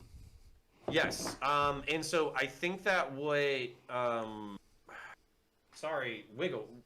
What? How would I pronounce that? It's I would Wiggle. say It's just Wiggle. he's fucked it Being a up. smart ass over here. So Wiggully, Wiggles. bro. Okay, Wiggully. Wiggully. Fucking little Wiggully or whatever. Gully. I think he has an interesting point that like could conservatives just say like fuck it, our base is our base, they're gonna stick with us no matter what. And honestly, like I think there's an argument for that, and that might actually be the future of the party. But what I think is gonna very much happen is a lot of boomers, like a lot of them, including my parents or whatever, they're gonna be super duper butthurt that the Supreme Court had the capacity to do something about Roe v. Wade and they haven't done it. I'm serious. I think I've had conversations with my mom about like the immorality of abortion and how conservatives were the only one who cared about it and were going to do anything about it since like 1990. Like, I'm not kidding. Like that 30 years is a long time to fucking care about something. You know I what I'm can saying? confirm, so have I. Mhm. So Yeah. I had conversations with your mother about their morality of abortion. But then are they going to sacrifice all the Zoomer? Are they going to sacrifice all the Zoomer Shit. lib right They better people not. for the fucking boomers? Like, that's the real question. Like what's the priority of the party? Well, here's the problem: is that if you're talking about the people that are like mod right within the party, they've already largely left, or at least if they haven't left, they're like changing their tune. Like big business, basically the people that were largely educated but largely sympathize with the right wing, they're now becoming prominent Democratic voters. It's actually the people that we never thought we were going to pick up, which is Hispanics and people making under $30,000 a year that Republicans are picking up. And their politics don't really line up with what the old party was either way. So where does this party? Anyway, where does this party go? I mean, I'm going to be fighting for the lib-right part of the right wing. Liberals, mainstream liberals, have a bunch of positions that are antithetical to me, and then leftists have a bunch of economic perspectives that are antithetical to me. So I can't really go left. I have to fight for the right that I want to see. Right, and I'm in the same boat with that. But it's also But will we win? No, I think we're going to lose. I think we're going to be bitterly disappointed, and we're going to scream into the void, shaking our fists as we fucking cry blood. So yeah. Yeah, I hate. Can we be a little bit more hopium on this one? How do we win? No. Stop! This is a lefty panel. We're not allowed to be opium about the right. Hey, look, no. Aren't you guys supposed to be supporting us because we're the sane ones in the right? Like, unironically? What? Like, do you want to deal with the crazy ass right wing party that like literally would get rid of abortion? The only thing. Why don't we do that?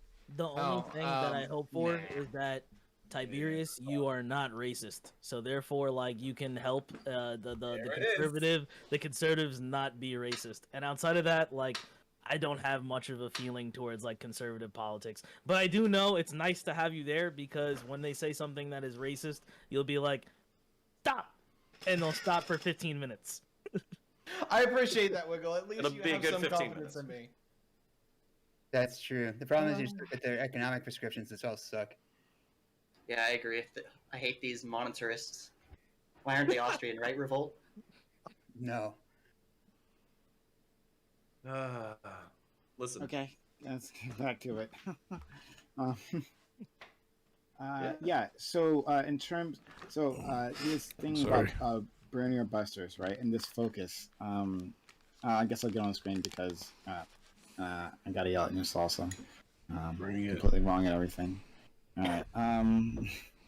Salsa. All right. Like, I think it's unbelievable that you're talking about like this harm that is done by like a brand, but people are being hurt. You cried, right? Like just pathetic. We understand that people have the right to vote like however they want, right? Now we can definitely criticize them for the votes, fair enough, right? But to try to imply that these individuals, right, like tip the balance and somehow. And someone else said before, I think it was Wiggle, maybe at the start.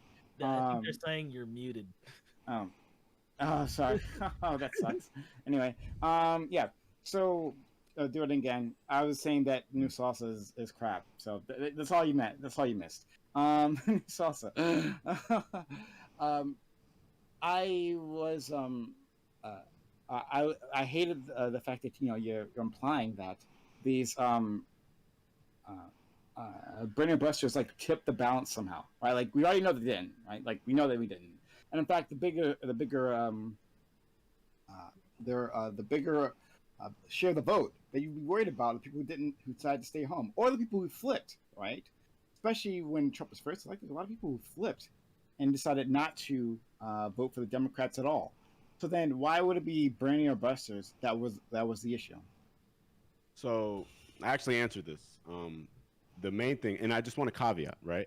This is why I started in the beginning of my opening statement. I added if that is the case. I know for the remainder of the time I did argue as if it was a fact, but that's just simply for entertainment.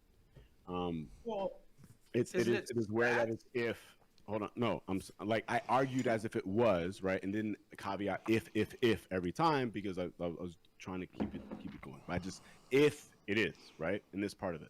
But I also mentioned, right, I'm only going after Bernie Bros because of the topic that was given, where it happens to be like, hey, are Bernie Bros part of this conversation? That is the only reason, right? And this is why I said right before, if you are an educated voter, right, and then you went the other way, like I'm putting you on the same plane as the Bernie Bros. That's what that's the qualified answer. But didn't Hillary Clinton literally win the fucking like the popular vote and shit? And what didn't it literally come down to a few thousand fucking votes in the states? Like, so I'm not saying that Bernie or bust was like the deciding factor, but I'm saying like Bernie or bust combined with people who hated Hillary, combined with libertarians like fucking Pan. I voted for Hillary. Well, she can't blame me. No, this is all in the Bernie or bust. Damn, you voted for the fucking adrenochrome lady? What the fuck? Okay, hold on. So hold on. You almost had a counterpoint, and then you dropped it. You're saying that cumulatively Hillary won the popular vote, right? She won. It wasn't. It was but for the Electoral College that we had the travesty that is Donald Trump. Did I say the first time he got elected? I'm sorry. I mean the first time he ran. Sorry, the first time Donald Trump ran. That's all that's happened. Sorry. But yeah, He ran before too. Yeah, he's. Second time, I think. Well, This isn't the first fair time. enough. Fair enough. I mean, against Hillary Clinton. I apologize. But anyway, yeah, like she won, right? Yet still somehow in these few small counties, I forget which states it was, but I'm sure someone can pull up, like 3 states, right? Like across 3 states, because the system is what the system is, we managed to get Trump, right? But still, somehow, it's like Bernie's fault, right? It must. What are the be- chances of you? No. But overturning at the system? end of the day, right? Because you're right about that. It is the electoral college and popular vote and all that stuff.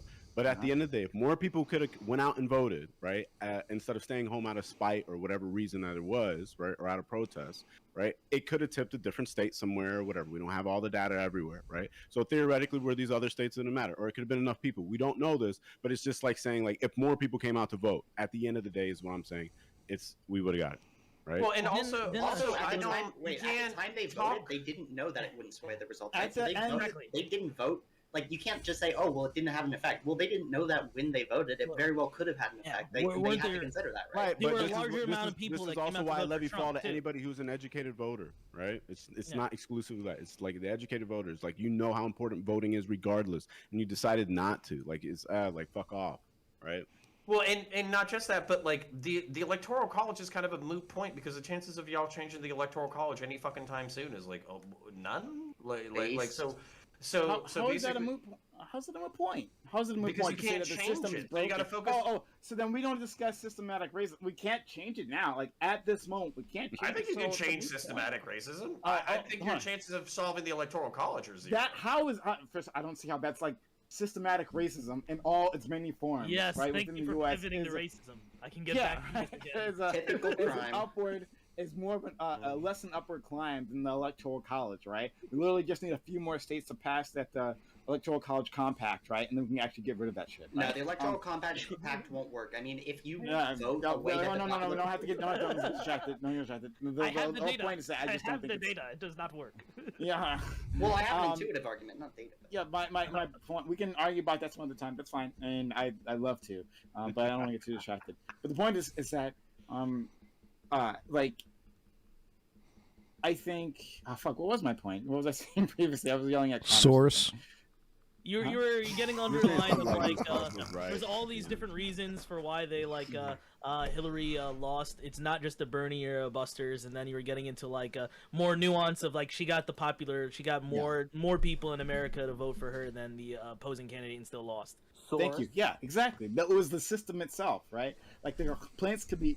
She won, and she didn't win by a little bit. She won by a lot, right? Well, then y'all need to be systematic, and you need to stop. Like, I mean, holy shit! How do you eat a fucking elephant one bite at a fucking time? Like, what's the? Yeah, what's and then the game plan? where does Bernie come into this? Or Bernie or Busters come into He's that? the Like, Trump it's not man. on the He plate. fucked you over. It's not even. He fucked no, you it's not over on the based off plate. of. It's not on the plate. It's literally the Based off system of itself. the fucking game, the way the game exists. He actually right brought now. more people into voting for Democrats than anything. Like he actually Yeah. encouraged There's no way voting. that's He true. he You have- definitely fucking helped. No one's attacking Bernie. When two elephants fight, only the grass hurts.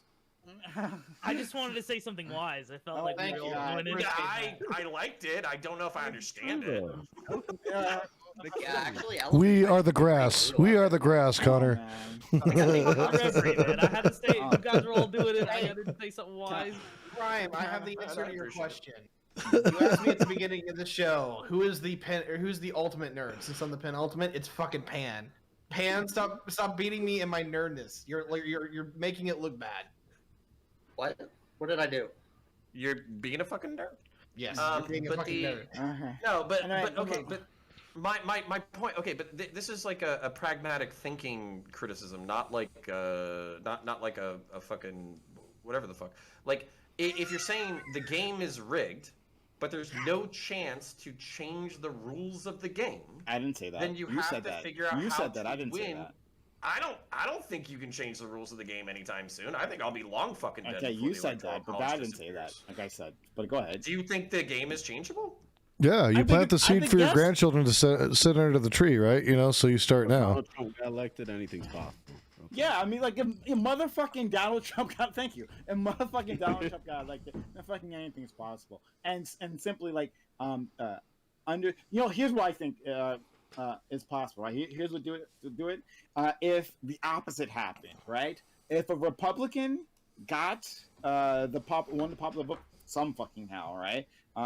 And over a Democrat, then I think it would change. Oh, then I think all Republicans all of a sudden find out the Electoral College is kind of I think they know their politics are reliant on the Electoral College.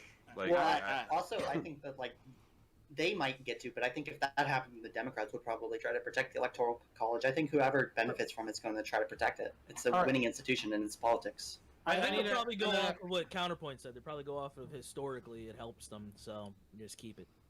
Yeah, I don't think that's happening anytime soon. Anyways, like if you think that it's something worth focusing on, then like I don't know what the game plan is for like leftists or Democrats or whatever is like. Well, the do you go game after plan the Electoral shouldn't be- College first. The game Because plan you're saying it's a shouldn't rigged be game. talking about like yelling at people who are actually invested in politics, right? People who were Bernie or bust were at the very least invested. They cared enough to know who Bernie Sanders was, right? To look at his policies, to vote for him in the primary, to possibly work for his campaign, right? And at the very end, they got butthurt. And look, I'm not like for the Bernie or bust thing, right? Like I would have, I voted for Hillary Clinton, right? But like in the end, they are invested in the system. To like start putting blame there, right? Like people who got upset over the specific candidate are actually the last people you need to be talking about. Like the focus always needs to be on people who are completely outside the system. There's the people who are like completely checked out. That should Have be you answered. tried And calling then- them stop being so sensitive and tell them to stop being pussies? Have you done that? Have I tried? Okay, great. And so It could work.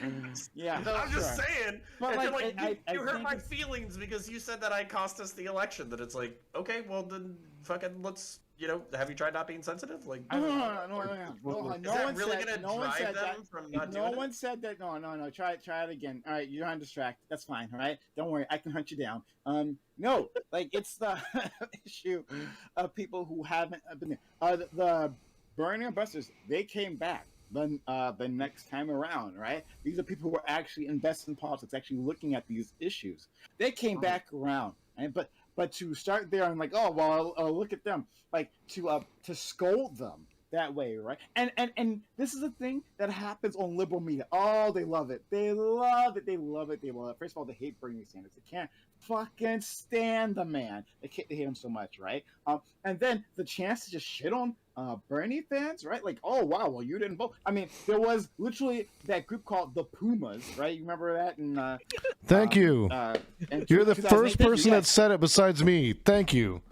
The Pumas, right, who refused, I forget what the acronym stood for, but like white women basically refusing to vote for Barack Obama, right? Where was You want to the talk shit about media? white women for a second? Because that's fine. We can move to fucking talk shit about white women. That's totally fine. Look, It's my favorite my subject. mind Like, and my eye are always on white women, right? No, we gotta talk about that. It's- No, but It's 2021. At least all of us can get together on all sides of the aisle and smile and laugh at salty Hillary. And just, Yeah, I got that right. Based. She did come out and say it was Bernie's fault halfway through the fucking next election too, didn't she? yeah, and she did. And fucking Hillary did. Oh my, yeah. thank She you wrote for a whole that. book about it. She wrote a whole book about it. Like, how much sour grapes do you get, dude? And Only Facts TV, thank you for helping me out as usual. It was called the name of that group, Pumas, Party Unity My Ass, right? Yep. Those are the fucking people. Those are the people who did not vote for Barack Obama, right? And where's the scolding? Where's all that, right? Of the fucking liberals, right? Was this in 2008? There isn't any because Obama was the better choice and he fucking won. Had he not though, you can guarantee they wouldn't have got the heat that the burners are getting. No fucking way. They would not have got near the heat. They wouldn't have got any of it. Has Hillary Clinton tried not sacrificing children to satanic Listen, beings? Like, that you'll would be never a be able winning to strategy. eat But- babies. There's no way. But I think that's how she got the pumas. Like it took that. She had to do the sacrificing to get the pumas, and then Well, you know. isn't it like is it something like the whole like Bernie Bros hate or whatever, Bernie or bust hate, or I guess first are like Bernie Bros and Bernie or bust people like are they the same thing? Are they very The close? Bernie Bros, like that entire like fucking slanderous meme was invented by Hillary's like campaign, like after Nevada, after Bernie beat her in Nevada, and like in that like it specifically it was Neera Tanden that came up with that bullshit, and it was like adopted from the fucking the thing that they were calling the Obama. It was like the Obama boys before that, and they changed it to the Bernie Bros afterwards. Do you think like so then Bernie apologizing was just like unnecessary completely? Oh, completely unnecessary. It totally made him like He completely like soft and cocked for no reason. I mean, Yeah, if- he if tried to be you- the good guy. He was trying to be the good guy. You know, sometimes people do that. You know, instead of If you guys, playing shitty, dirty politics. I don't know. if you guys are like, all right, you know, like Obama is really, if you agree that like Obama is really popular in the country, right? And right after that, like perhaps Biden did not run simply because it gives the opportunity to Hillary Clinton. Would you place blame on like Biden in that case of like not in the Democratic Party and not putting up Hillary Clinton saying sit this one out and putting Biden instead as the VP of the previous administration during a time where everyone, not everyone, but most Democrats were really, really happy with Obama and the administration? And would you think that he would have had like a easier chance beating Donald Trump in 2016? He absolutely would have. Yeah, I agree. Had an easier chance, but I mean, I don't know. I had trouble blaming Hillary Clinton for like not quote unquote standing down there. Like that one. That You gotta play dirty. can't You're doing qualify. You're doing this to the Bernie people. Listen, she literally said that she was staying in the race because fucking what's his name, Robert Kennedy got killed in fucking July. That's what she said. Yeah, She made it literally made it like a meme that the guy might get assassinated. And don't forget she did the Obama turban picture, like that whole bullshit. Yeah, that was her. That was fucking her, right? So like this whole thing about like unity, this is essentially what it is, right? That's why like that's why I brought up the Pumas, right? The party unity my ass people, right? This whole thing about unity only matters when it's a progressive, right? When it's progressives not towing the line, where's the unity? Where is the unity? When liberals do the exact same fucking thing, right? The exact same thing, not a problem, all right? Well, you know what? Bernie wasn't addressing their needs, obviously, right? He didn't come, right, and beg the white liberal management class, right, for their votes properly, right? He didn't effectively, like, distance himself from all those, like, progressive ideas that are his platform, right? Then that's not unity. At that point, right? Well, okay, so I have a question. It's an important question. Has Hillary Clinton tried sacrificing less children? Oh my God! Hold on. There's an important second component of this. Has Bernie Sanders tried sacrificing more? Because basically, like, I feel like there's probably like a balance there. Ignoring you. All right. No, okay. That's a meme, but at the same time, like I think there's something to be said that like it's an insider's game. You have to rub a certain amount of elbows. You have to play with fucking dirty people in order to get in. And I think that was kind of like the chief complaint of Obama, wasn't it? Did you hold on? Wait a minute, hold on. What? Hold on. I think. Oh, sorry. Hold on. You're like breaking my mind here for a second. But I think you're what I'm gonna pull back because I think you're actually confusing multiple things here, right? Not surprising for conservative. So you now are talking about specifically Bernie and his performance within the party, right? Like in terms of like the party mechanics, right? Okay, so if you want to talk about like. But that's a different thing. So Bernie didn't win the primary, right? If he had won the primary and then was in the election, right, the general election, I think that's something maybe to criticize him. You criticize him for his performance in the primary. There's lots of things to do with lots of territory to work with there, right? But in terms of the general election, no, there's plenty of room to criticize Hillary, right? She didn't like visit like a few states. She didn't bother visiting a few states. She didn't even go to a bunch of fucking states. And was it like Wisconsin or something? She wouldn't let him use her plane. Like he was out of money, and like he had to pay for his own plane tickets to go stump for her. They were that bunch of snotty fucking stuck up assholes that they wouldn't even let him like use the like plane that they had rented. Yeah. And then later on, they wrote articles about how shitty he was for asking to use said plane. They actually like fucking wrote articles about him saying it's shitty, or them saying it's shitty for him to ask you to use planes to go and do her fucking bidding. Like, are you fucking kidding me, dude? About rubbing elbows too, like there was like Sheldon Adelson who like funneled a shitload of money to like Republican candidates, so much so that he would have his own like primary. Like these people would meet him and his like hotel or in different locations, and they'd pitch themselves to him to try and get money. Like that's the filthy richness of like being a billionaire, having your literally watching politics and having these people come to your establishment and pitch themselves to you. And like I believe Donald Trump was the winner of that one, and he received a shitload of money from Sheldon Adelson, not only for like I think in 2016 and I think in 2020 for his election. He even pled with them and said you're not giving enough, and got even more money. So it's interesting thing. It's an interesting thing when you start looking at like donors and money given, etc. So I kind of lost the pod. Are we just saying that Democrats are pieces of shit? Because I'm okay with this take. Yes. That's what this is. Specifically Clinton. How's the kill streak going? Not great. I just got punched in the face. Okay, fair enough. You Fanatic, you said something previously. I want to yell at you over it, but I don't remember what it was. God damn it. Yeah, I can't hear you. If you responded to me. Yeah, it was probably too intelligent to really respond. It was unassailable. Oh, all right. Well, anyway, it's also this is why I react when people end up blaming burning up buses. This is a regular, like it's a completely non-point that you hear in mainstream media all the time. Well, at the time you heard it a lot, right? That is like it's the progressives' fault. It's not really the motherfucking candidate's fault for not visiting, for being so arrogant as to not visit all the battleground states that she needed, right? Like it's not that. Like maybe that's where you start. Oh, it's the burning of busters. How could you? Right? Say it with your chest. White women are terrible. I get it. I want to point out that the New York Times just did a huge piece. The New York Times just did a huge piece on their daily podcast with Abby Huntsman letting her shit all over the progressive wing of the party for an hour and a half. This was 2 weeks ago. Like this, they're still fucking bitter, dude. They are still fucking bitter, dude.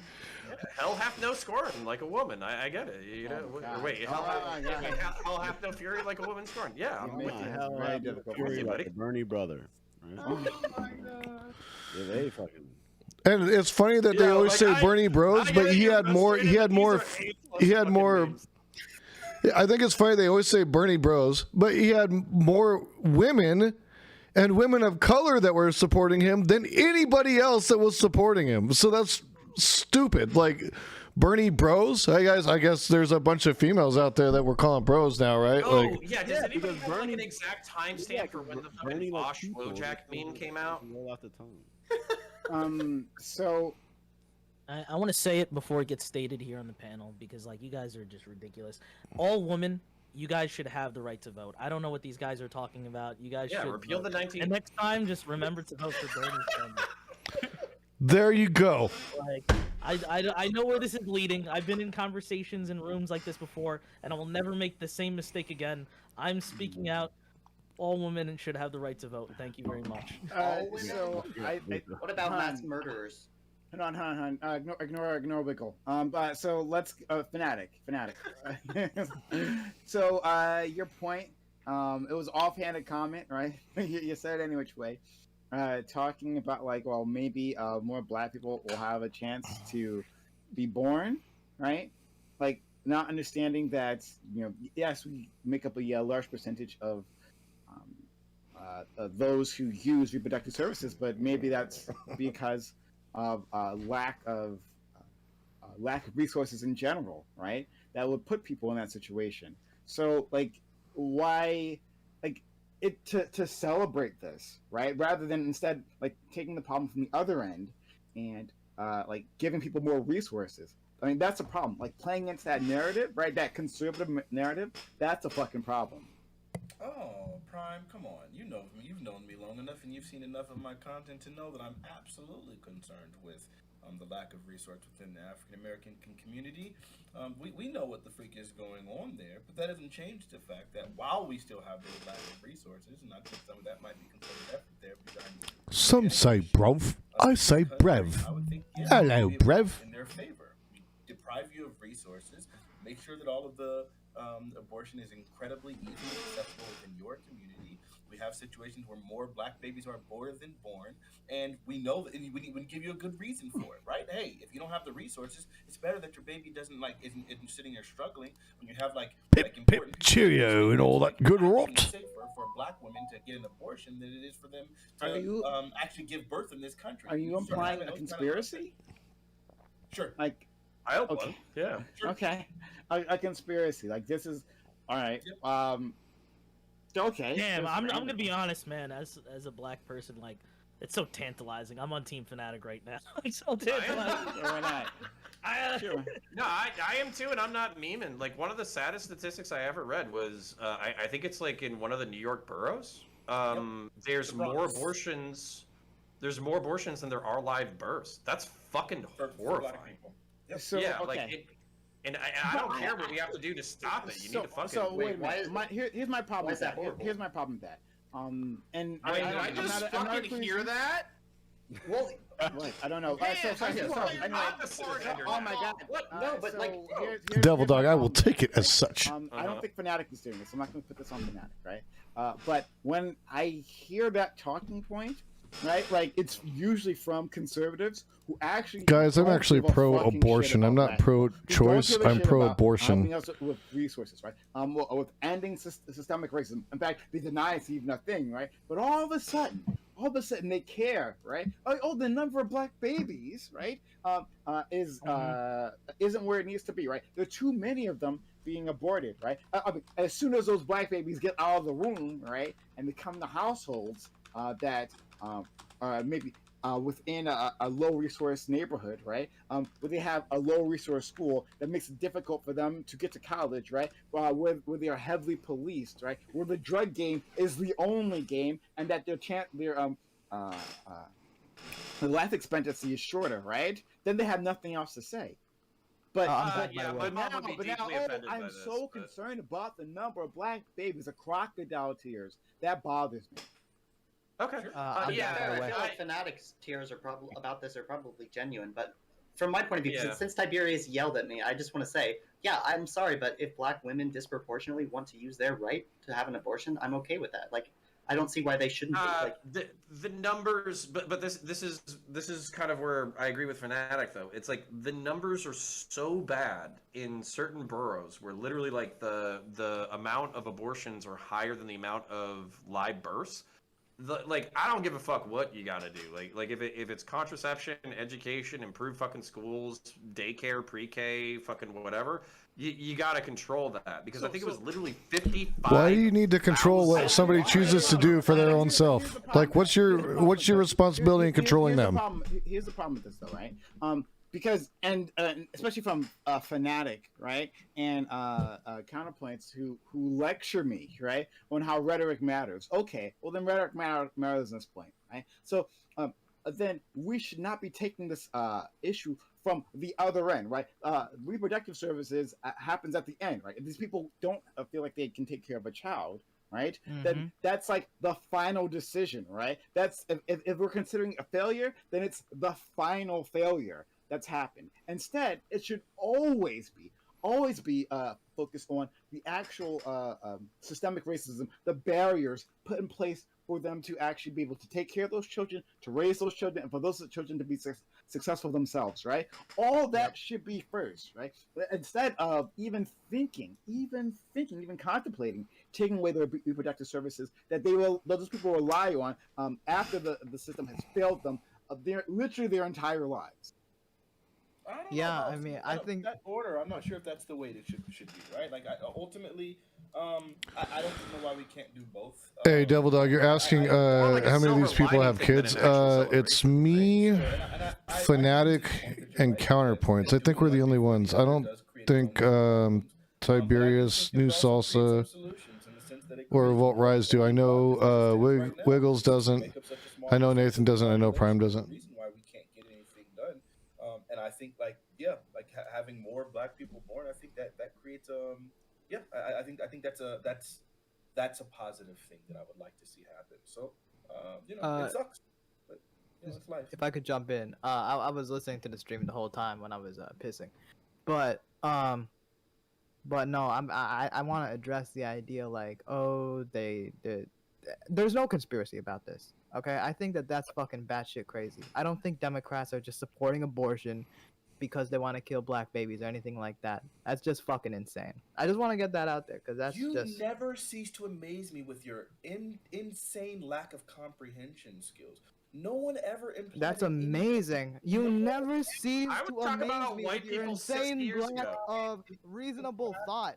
You The always go on Democrats this were batshit literally shit. supporting abortion because they wanted black babies dead. No one said anything like that. Are you stupid? Wait. Correct me if I'm wrong. The other people on the panel was a conspiracy I was saying- not alluded to.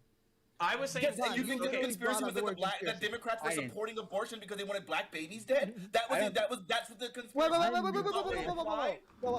I don't. Wait. I don't have the fucking I don't have the transcript right in front of me.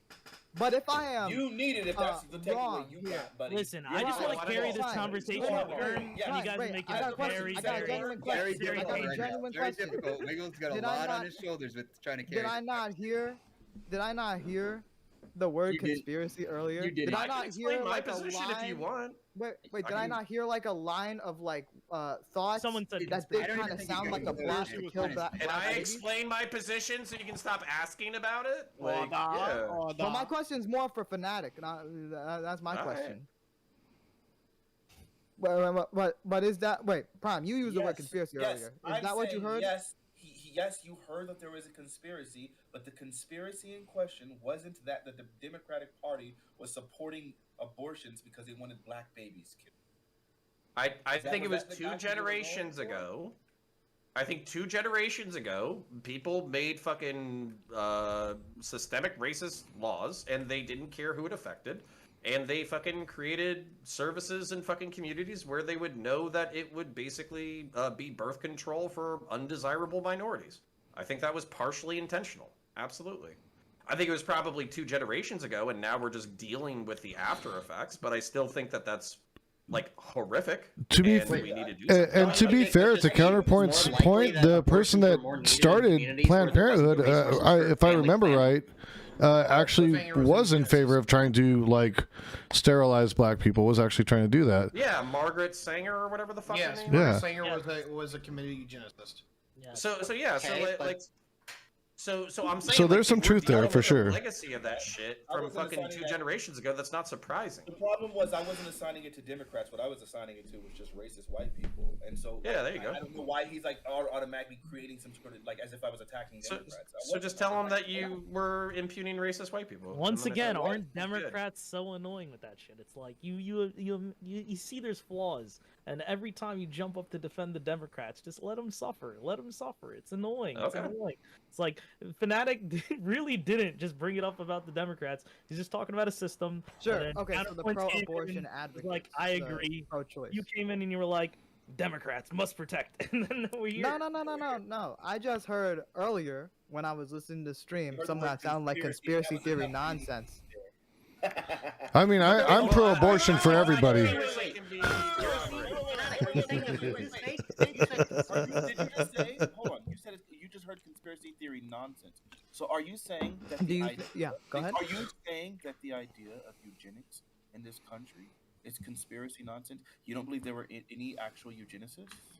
I don't think that the modern conversation about abortion revolves around eugenics. No, I don't believe that the current conversation does. Yeah, we disagree again. That's not the Yeah. question I asked you. Do you believe? Yeah, I'm that- sure. Wait. I'm sure some eugenicists were involved, but I'm sure even back in the day when abortion was being discussed, there was the concern about people's ability to raise children. Okay, sure. Okay, so as long You as understand, like that's a. You understand, like eugenics just has to do with like good birth, right? That's what the term means. nonsense to imply that eugenicists had literal vested interest in trying to limit the birth of black people, and that some of that conversation revolved around abortion. It right? did. That's It not- did. Fanatic, That's do you true. think that there's a current modern day effort to Yes, I do prevent think the that birth of black people? that there are still eugenicists that would want to limit the births of black people? You still believe that like that's prevalent? Now that you can, are you making the claim now that there are no eugenicists that exist now that would want to limit No, the? I'm just saying that the majority of the discussion, you and the believe majority of pro-choice people. You have to believe that there's still a movement. It's just about the size of it. You have people on these panels that come on once in a while, and other panels that come on and say they fear like they want this to be like a white America, and they want to have like a larger white population, So and they want to have a those are reduced usually black. Yeah. those are usually That is right-wing movement. those are usually I right-wing wouldn't just individuals, and I most wouldn't just right-wing individuals I don't wouldn't want to just have attribute abortion. it. You're going back to I talking wouldn't about only right-wing individuals as if we assigned that in some sort of way towards the Democrat Party. No, I'm not talking about the Democratic Party. I'm clarifying. Wait, no. When he mentioned that there are some people on this panel that come here wanting to make this a white country or something of that not nature, on this panel, but like or on, other panels. yes. Those are usually like But really I far do right wanna Nazi types. So that's all I'm pointing thank out. you. That's what I wanted to specify is it's not just your regular Republican. These are like Reupers and like they're further right than the regular center right Republican. That's all I'm like saying. Lauren Southern? Yes. But hold on. What the fuck? As long as we can realize, and Nathan was trying to get to us. As long as we can realize, yes, there are. To say that, like, oh, are there no eugenicists? Well, of course there's eugenicists. Okay, whatever. Who cares, right? Like, there are people who believe all kinds of ideologies. Whatever. It's whether they have one or within Planned Parenthood, right? Again, is the Planned Parenthood still a eugenist-focused organization? And two, along the pro-abortion movement, right? Like, are those people doing it for the purposes of eugenics, right? And if that's not the case, right, there's no significant number of people there, then it's not a non-issue, right? Like it's absolutely it's an interesting point in history. It's an interesting trivia piece, but like it's like a non-issue at that point. No, for me, okay, but this is where I would want to take the systematic lens, where you could have a system designed by somebody who is a piece of shit, have it perpetuate into the future.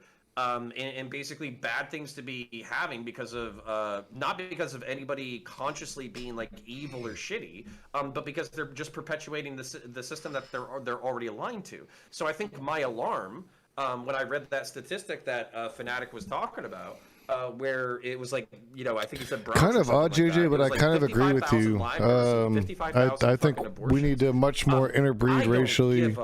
I think it would solve a lot of fucking problems. Like, if it's condoms, sex education, better won't make things perfect, but I think it could definitely solve problems. I don't give a fuck. But the fact that like people are turning to abortion as reproductive care to that degree, that's horrifying. Absolutely. So yeah, so I would apply the systemic argument. Yeah, that's fair. I think that we should improve people's conditions, and I think abortions will go down. Wait, but that wouldn't increase the black population, right? Like, if you gave, like, a bunch of more sex ed and stuff, right? Like, so if your goal is that too few black people are being born, or maybe this isn't, like, your goal at all, counterpoints, but I don't see how that would actually change anything. The only thing I see that change is the number of abortions, right? So why do we care that the number of abortions change if the number of, the black population isn't going to be changing as a result of this policy?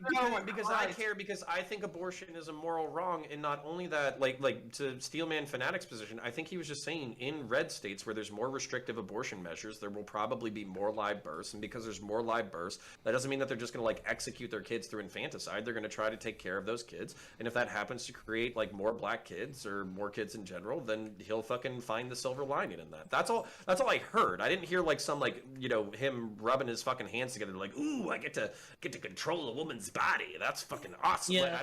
Well, I think what you might run into though is not as much as like more of these children being born, but you'll have more illegal abortions that result in more like maternal deaths, and the deaths of the child at the same note, so.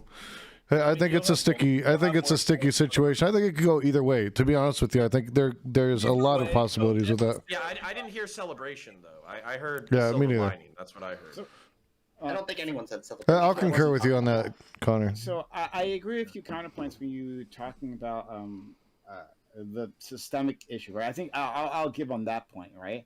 It could be possible that the systems put in place, right? The infrastructure put in place for the purposes of eugenics, right, are still perpetuating that, even if the people who are there now are not necessarily on that train, right, who have like the best of intentions. So I'll stipulate that.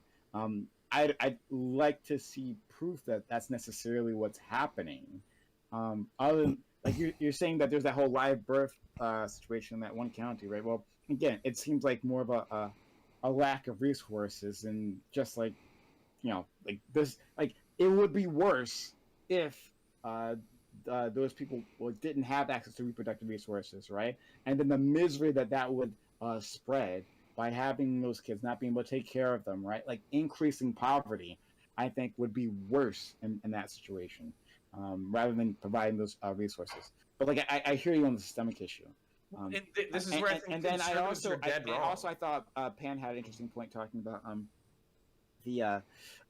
like what will we do to decrease abortions? Well, we would be like providing them resources and contraceptives, which would also decrease live births to begin with, right? Because people would just have more options, be able to keep themselves safe, right? Or have more education on these things, right? There's a whole list of things that would actually more decrease live births and not necessarily explode the population of African Americans or any other minority. Yeah, and just to agree, I know we're running out of time, but this is where I think conservatives are dead wrong. I think that if you're going to make the anti-abortion case, you also have to provide front-end education and care, and condoms and sex education is incredibly important. If you don't want people to get abortions, then they need to know about safe sex. You can't just use abstinence-only education and expect people not to get pregnant. It's fucked up and stupid. I'll have you know, Connor, I was taught abstinence only, and I'm still a virgin. So yeah, take that. Good job, buddy.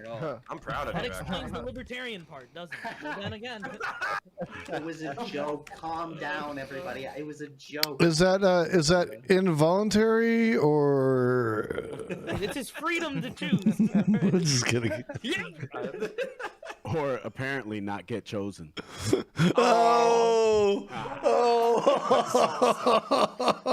God damn. Got him. You got me with that shit. Uncalled That for. fucking hurt. Shots fired. If it's out there, I was waiting for it, but I was like, Yo, listen, you might not be saying had to much, but talk when for you a do, minute it till hits he tried. hard. Holy shit. Yeah, he hadn't been talking for a minute. He charged that shit up. That was his ultimate. That was a fucking battery gun battle rifle I fucking knew hit. Connor That was was fucking playing- brutal. Death punch. Halo, and I started to get jealous, so I had to let it. And Yeah, that's you fucking- make me feel like I need to apologize. That's all right. I would accept an What happened apology to the from whole you, thing? Wiggly. Don't be so sensitive. That's my motto. True! Like, just like I Right, told that's the my fucking Bernie motto. Bros. You're right. You're right. Yeah. You're right. And you have a That's lot. You have thick skin. You are like you take a lot of I insults. just realized I that no one, appreciate it. you're, like other people's opinions don't matter of me right now. Like I don't care. He's like too busy with Halo. Let's go. No, it's just Damn. it's like all right. Some random people on the internet on Reddit or whatever don't like me, or even everybody like whatever. Damn, you're starting to sound like a Bernie. Be like bro. that. Bernie. So I sound like it sound like, You an sound old like a ass Bernie or fool. Buster. 26. Okay. I'm just gonna start calling myself a Bernie sis. That's it, Bernie sister. It's not very catchy, I gotta be honest. Yeah, I'm running with it. That's why Bernie goes there, not Bernie Bras. Oh boy. That's okay. Bernie Bros. Get it right. There's another big word we could use. Oh boy, there's man. Anyway, Not so crazy. I think you guys That's on are that. no longer providing quality content, so I'm gonna we're gonna continue on to a Wako panel right after this, right?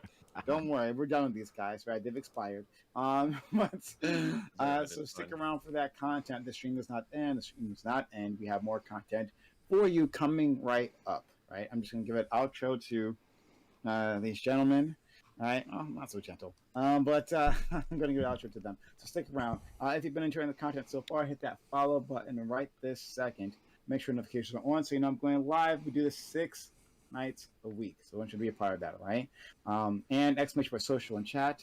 For our social media, follow us on Twitter for channel updates. Discord is where we do everything, including the open panel, which is going to happen, right? Where honest members like you, just you sitting at home, may participate, right? Going to be a part of that, or just the community in general. We're always talking about, or people are having a huge conversation in there about like black people and the cops and like something. I don't know. I can follow it, but like it was very important. It was very important sounding. So we're always talking, having conversations. We want you to be there. On YouTube is where you find the VODs, right? So if you miss anything, right, go to YouTube, like, comment, subscribe. Remember, you can be a member there. Hit that join button. If you haven't done so yet, hit that join button. Support the channel that way as well. Okay. All right. So we'll start with Problematic Pan. Problematic Pan's going to take a long time to give his outro, but remember, still, we have the open panel. Stick around. The stream is not ending. This might be boring, but like we got more content for you. Pan, go ahead. What do you mean I'm gonna have? I don't have an abnormally long outro. No, I'm not saying anybody. Everyone's been hating on Pan tonight, so the least you can do in the audience is come give me a follow. Absolutely, that is the least you can do, right? We'll see if it works. Guys, I've been doing dabs. I'm sitting here with my dab rig. You just can't see it because I kind of keep it out of the range while I'm on stream with Prime, because I don't know what if you set to a mature setting or what it is. So he's fantastic. Just try not to fuck with his shit, you know. A lot. So thank you so much, Pan, seriously, for being a part of all this. Next is Revolt Rise. Revolt Rise, thanks as well for being here. Shout yourself out. Thank you very much for having me, as always. I'm Revolt Rise. I'll be around in a few minutes and on the walk-on panel if anybody wants to come and yell at me. Check me out on Twitter at ProandHendrix. So your link in the chat. Next, we have Mr. Fanatic, right? I didn't have time to take you to task for most of your terrible takes today. So you got off. I hope you enjoyed your vacation. Come all black everything. Well, you know it's going down. You're gonna leave the panel in tears. It's okay. But Fanatic, right? Still, I appreciate you coming being a part of this. So the best hydration. Well, listen, on the all black everything, that's my real stomping ground. That's where you'll see me have some actual energy. So I just started a religious fast today, so I won't be eating for about 3 days, or at least that's the plan. And so I'm pretty low on energy. This is actually pretty brutal. But Thursday I'll be able to eat again, and on Thursday I will have the energy to go toe to toe and actually fully call people out for their stupidity. You guys can follow me twitch.tv/MrFanatic. You obviously can follow me on Twitter, Mr. Fanatic. You can find my music. It's right here. Boom. This is my latest single. It's gonna come out on the 15th. You can pre-save it there on Spotify, and then it'll play it for you when it finally goes live. I do music, politics, and everything else. I have a debate that I will be uploading on my YouTube channel with Tree of Logic soon. I couldn't stream that on Twitch, but it is grade A content. That woman is psycho. Oh. Coming from me, that says a lot, right? Absolutely unhinged psycho. But anyway, we'll be uploading that content pretty freaking soon. You'll be able to check that out. YouTube is Ask Fanatic. You can find everything. that sounds like a lot of fun. Everyone, please go check out Mr. Fanatic to see that. I actually really want to see that myself. Tree of Logic has been actually. I'm not sure about you if you've had Fanatic. If you've had contact with it, like outside of debate at Contentious. Oh yeah, but she's been super nice to me. She's really funny. I think she's nice. She's just psycho. She's just psycho, crazy, and angry black woman. Yeah, I said it. Yup. Okay. Well, I'd like to have a debate with her. She's been off screen. She's been super goddamn nice to me. She's funny. I'm just gonna keep saying that. She's funny. Okay. Yeah. So I don't know. Not in the way that looking at her and hearing what she says is funny. She tries to be funny, and I find the jokes funny. Okay. All right. Well, fair enough. Well, Wiggle. Thank you also for coming through. Right. Wiggle. I'm asking you, please do better. Do better than I have in the past. Okay. Now's your opportunity. Impress me. Okay. All right. Well, I'm here to pitch something to you guys. All right. Right here inside this head is a bunch of intellectual property. Right. And every single day that I come on these open panels or what have you, it's becoming open source because I'm telling you everything that I'm thinking. And if you want to stop that and perhaps help other Americans or help other people out there, Gates family, Bill or Melinda or anyone, you can pay money right now and I'll never come back. All right. You can pay a certain amount of money and I'll just never come back. And that's to the betterment of everybody, right? And I'll leave it at that.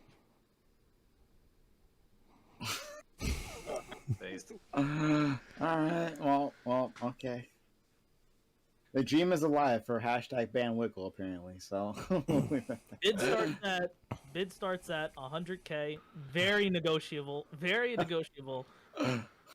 Thank you. Thank you so much for that. All right, Jason Society. Jason, thanks for coming through. Thanks for being part of this. How are you? I'm great, and thank you guys for having me. This was a great conversation, one that I'm always interested to have with such actually really insightful people that, you know, even if their opinions differ from me, I appreciate their ability to step in the ring and have the debate and have the conversation. If you want to check out my stuff, I do a lot of music stuff. We are a very cannabis friendly stream. We talk a lot about legalization efforts for marijuana, and we talk about you know, how the justice system can be corrected in order to facilitate better avenues for people to get out of the system, along with a wide variety of other things, including a lot of react videos to funny stuff. I try to keep it diverse, but politics will always come back to the root of it, and yes, cannabis is definitely at the center of it. So I want to thank you guys all. You can find me at twitch.tv/Jason_Society or on Twitter at Jason Society, all one word. Thanks so much. Next, we have Ty Bears. Ty, thanks for coming through. Ty, god damn it, like you teased me with that blue room, and then you do this again. It's fine. Like, Ty, thank you for stopping by. We're happy to have you. Tell a little bit about yourself. Yeah, thanks for having me. I hope I validated my nerd credentials today. This wasn't my best outing by far. I definitely can tell you that, but I just couldn't really figure out where I wanted to get on that whole conversation today. Baked Cupcake, that's pretty awesome that you followed. I appreciate the follow. Thanks for becoming a part of the community. That's fucking rad. Vaccine patents and how we're dealing with We that. love that We shit. need to reform the patent system, particularly or intellectual property in general. Our system as a whole validates monopolies instead of giving people guaranteed royalty. What I want to do is I want to change the patent system to be, hey, it's a lot more like the music industry. You can put whatever you want out there. We'll validate it that it's yours, but it's owed to a royalty. Without further ado, I'm Tiberius D. If you want more takes like that, check me out on YouTube. Okay, thank you. Next, New Salsa. Again, we hadn't had him here for a while, but we're glad that he is back, right? You know, same old salsa, right? But and same great taste. So thank you. Okay. Hey, I'm New Salsa, but you already knew that, all right? I'm actually going to try to start streaming, right? I promise. There's big stuff, but I'll announce it soon. But yeah, so come over, okay? New Salsa, twitch.tv. You know the address. You know where things are, whatever it is. Come find me there. We probably won't talk about politics. You gotta actually do it though, or you're gonna start becoming stale salsa. You know. Yeah, I know, right? All right. Next we have Nathan Galang. Nathan, thanks for being here again. Another person we haven't seen in quite a bit, but we're excited to have them here, right? Especially since they get along so well with Fnatic, so we're happy to have you around. So Nathan, yeah, please. Yep. Well, in the chat, there's a link to my most recent YouTube video, a debate I did against a finance major. We discussed a variety of things from NFTs to socialism to Donald Trump, and it's not that long of a debate. It's like 20-something minutes, I think. It's pretty entertaining in my opinion. So if you want to see that, go watch that. Yeah, I enjoyed the debate. It's fun to be back. I'm Nathan. Thank you for having me. Hi, Nathan. This is gonna be his that's gonna be his campaign speech, right? Like, you gotta do better. Right? No, I'm Nathan. on the campaign trail, like that shit's hype. Like for whatever reason, like my brain like memorized this whole like speech, and like it's just easy, it's deliverable. Talking with Hey, real by the life way, I people want is to thank very interesting. a Clark of Touching that Vibe grass, for you know what I'm saying? The Twitch chat probably wouldn't following. understand, but I appreciate that follow. That means a lot to me. Grass you should touch. It's always good to have new people in the cut. Next few years, that's all I have to say. Go people. We All always y'all like to have some fun here. people, This, you're on Twitch. You're all you're in for gamers. a Stop rare doing this treat. bullshit of please. Hopefully, hopefully we're a little different than everything else out there. Nobody IRL is gonna be saying that to you. It's some weird bullshit of being like, please go touch the grass. In reality, it's based that you can do whatever the fuck you want. Who cares what people say? Who cares if you have to go outside and meet someone? It's brick outside. It's cold sometimes, all right? Sometimes going outside and saying hello to your neighbor is shitty. I mean, sometimes your neighbor is shitty. Sometimes you don't like their dog. Sometimes they're basically. No, I relate to that 100%. No, I never talk to any of my neighbors. I don't want to know my neighbors. I have no interest in knowing my neighbors. I don't care. I don't fucking like them. They're not me. I don't even say hello to the person. I say leave on porch. I pre-type the tip. All right, it's based. Same. Wow. Okay. Yo. Counterpoints. The opposite of what the fuck he said. Holy shit. Like, go touch grass 10% of the time. You'll be better for it. Holy shit. Alright, so my name is Connor. I run a YouTube channel named Counterpoints. I identify as center right. I'm a Marine veteran, law enforcement veteran. I love science fiction and politics and debates and bullshit. So if you love any of that, I got plenty of fucking content for you, including panels like this and one-on-one debates and all sorts of wild shit. So if you're into any of that, come check me out. I think you can do exclamation point Connor in the chat, exclamation point CONOR, and you should be able to find my links. As always, love being here. Support Prime. If you're not following already, follow. Everybody that delivers, I tip them something. They all get something. I probably pay out as much in tips as I do for anything that I fucking buy through delivery. Thank you so much. Connor is a VIP. Can't really do that here, with the right? postal service, but we you know, appreciate him a lot. that could be considered a bribe. For his time, because yeah, he gives a lot to us. So, all right, and please check out his channel. His links are in chat, like everyone else's. Okie doke. All right, so we are going to go into open wall compound that I mentioned just before. Right? Anyone here can join us, but if not, that's okay. Thanks for.